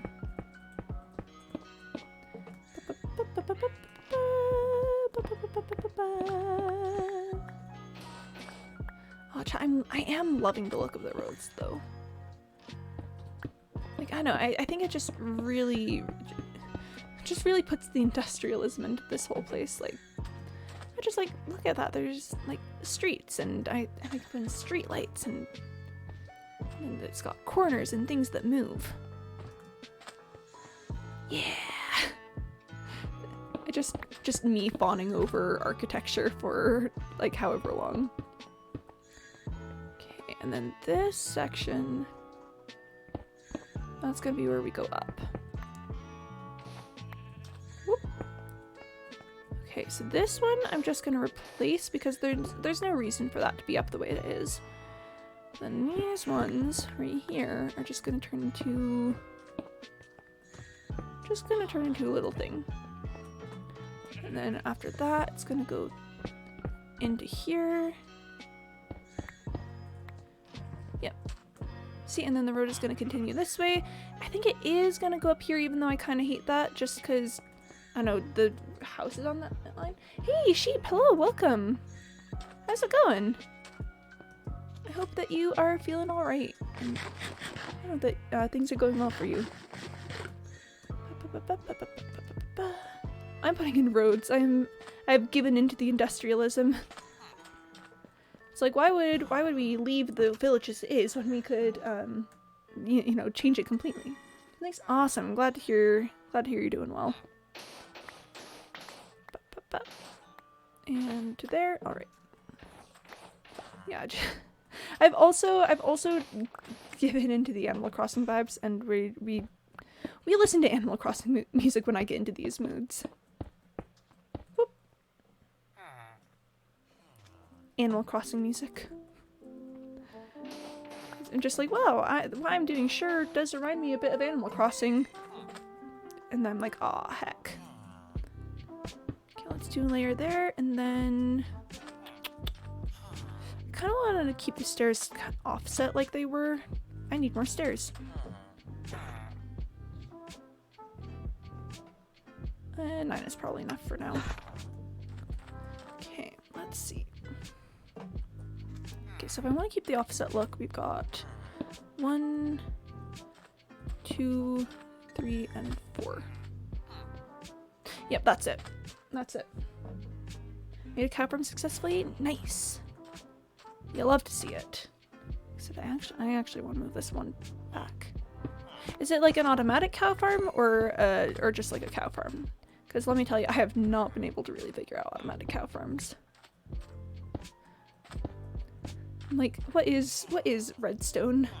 How do you redstone? I've done like one thing with redstone. I should figure that out. It's been suggested that I do like daylight sensing lights for my for my street lights.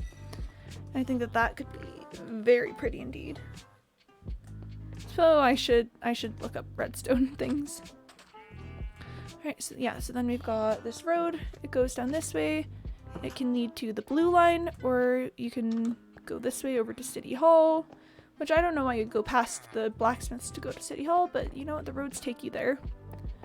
Then, oh, chat. So now that roads are kind of like partitioning off areas of the city more, I'm thinking about making like flower beds and stuff, like turning this area into a garden kind of thing, you know, like with flowers and grass and stuff, and putting in little strips of grass alongside the Victorian houses.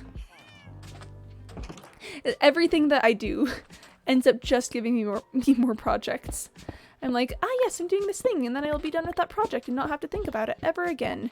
And then that's a lie, because that just makes me do more. The projects never stop. The projects control my life. Okay, so if we go like that, and then that. Yeah, so it's gonna keep, this whole thing is gonna be stairs going up to that, because I see no reason for it not to be. I might take this section down and have that just be normal. So then it's just like, I've just got like steps leading that way. And this has got to be replaced with the cobble. Yep. I might go through and make this stuff like right next to houses, be more decorative to give it sort of a like I don't know, front porch driveway kind of feel. But right now I just kind of want to lay the basic everything. I need more steps. I think 2 more steps? Wait, how many more do I need? 3. 3 more steps. Yeah, I'm just gonna go for the 3. If I need more, I'm gonna need more.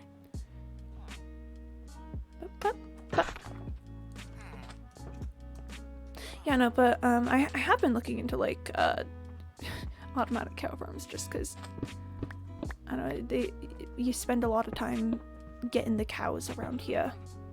You gotta go over to Paper Plains and you gotta make sure to bring your sword with you. Listen, chat. Let me tell you about the process to get the to get all of the cows around here, because it is a bit of an ordeal. So first you gotta get over to Paper Plains, and listen, the railroad may be more complete now, it may be looking nicer, but the line over to Paper Plains is still got a little bit of work that needs to be done on it, and I'm sure the tickets would be less expensive if they subsidized everything.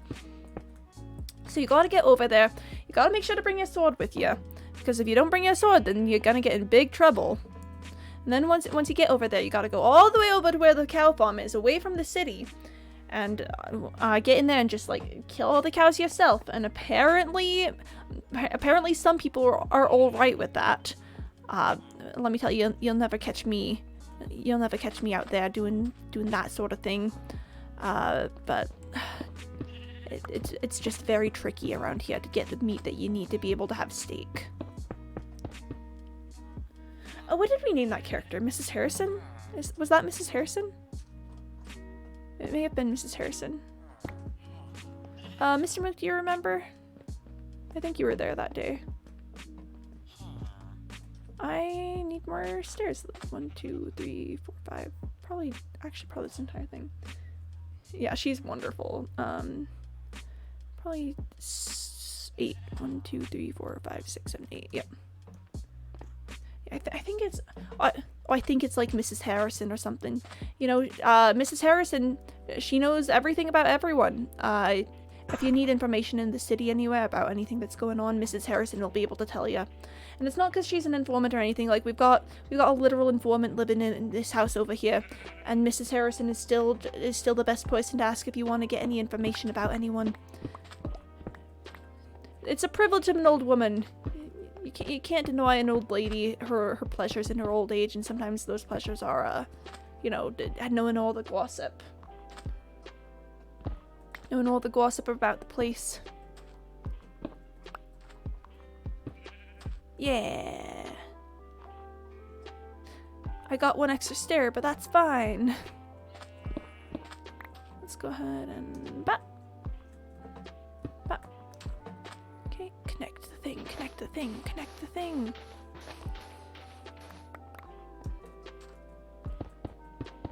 I had a realization. Is that the last road? Almost died to baby zombie. No! No, baby zombies are so deadly. Baby zombies are, oh goodness.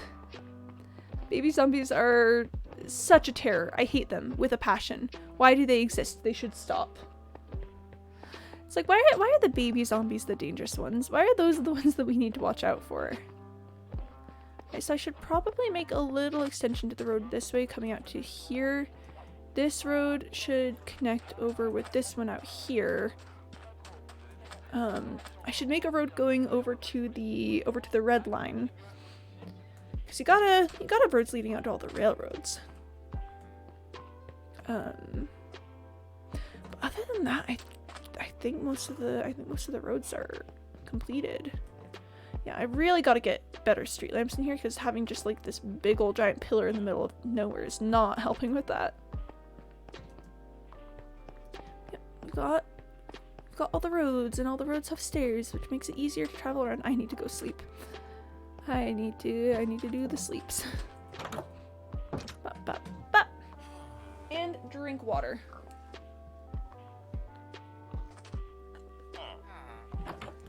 Okay. Yeah, I wanna, okay.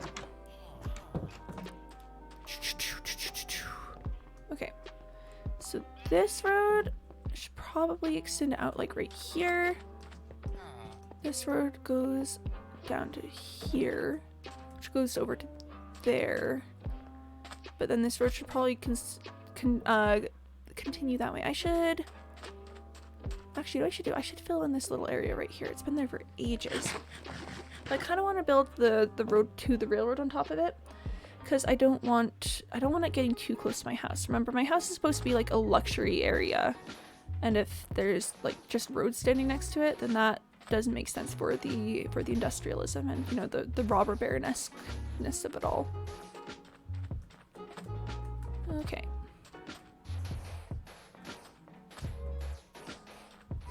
Got lots of sand. I got lots of sand on me. Yep.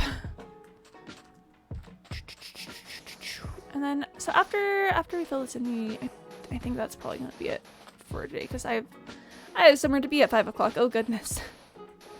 Okay, we're just gonna fill this in real quick, and yep, that'll be the end of it. Feels good to finally get it filled in though. It's been there like literally since the area out here collapsed, and I just have never filled it in. So, you know, that's really on me, but on one hand, but like doop doop doop. But this one stays because that's too artistic to not stay. But right over here we can shut it in. Yep. Ah, looking good. And sorry, just see thing, fix thing. Bam. And there we have it. Alright. Nice. So that's most of the road work. Yeah, so we are going to go ahead and end here for today though, because I've got somewhere to be in like an hour and I need to get ready for that. But yeah, no, thanks for coming around today guys. Switching to F5 for a proper farewell. Yeah. Bye Gold Barrel. I'm sorry I thought that you were a bot. Thank you for being here. Thanks for following. But yeah, have a good rest of your day, morning, night, evening, whatever it is for you. Yeah, bye Mr. Luke. Thanks for coming around guys. Hope to see you another time. Yeah, bye. I'll be back tomorrow. I stream Monday through Saturday starting 1 p.m. Eastern if anyone's interested in my schedule. But yeah, hope to see you again. Bye. Farewell. Okay, gonna actually end now. Okay. Alright, bye guys. Thanks for being here. It's been a good time. Okay. Bye.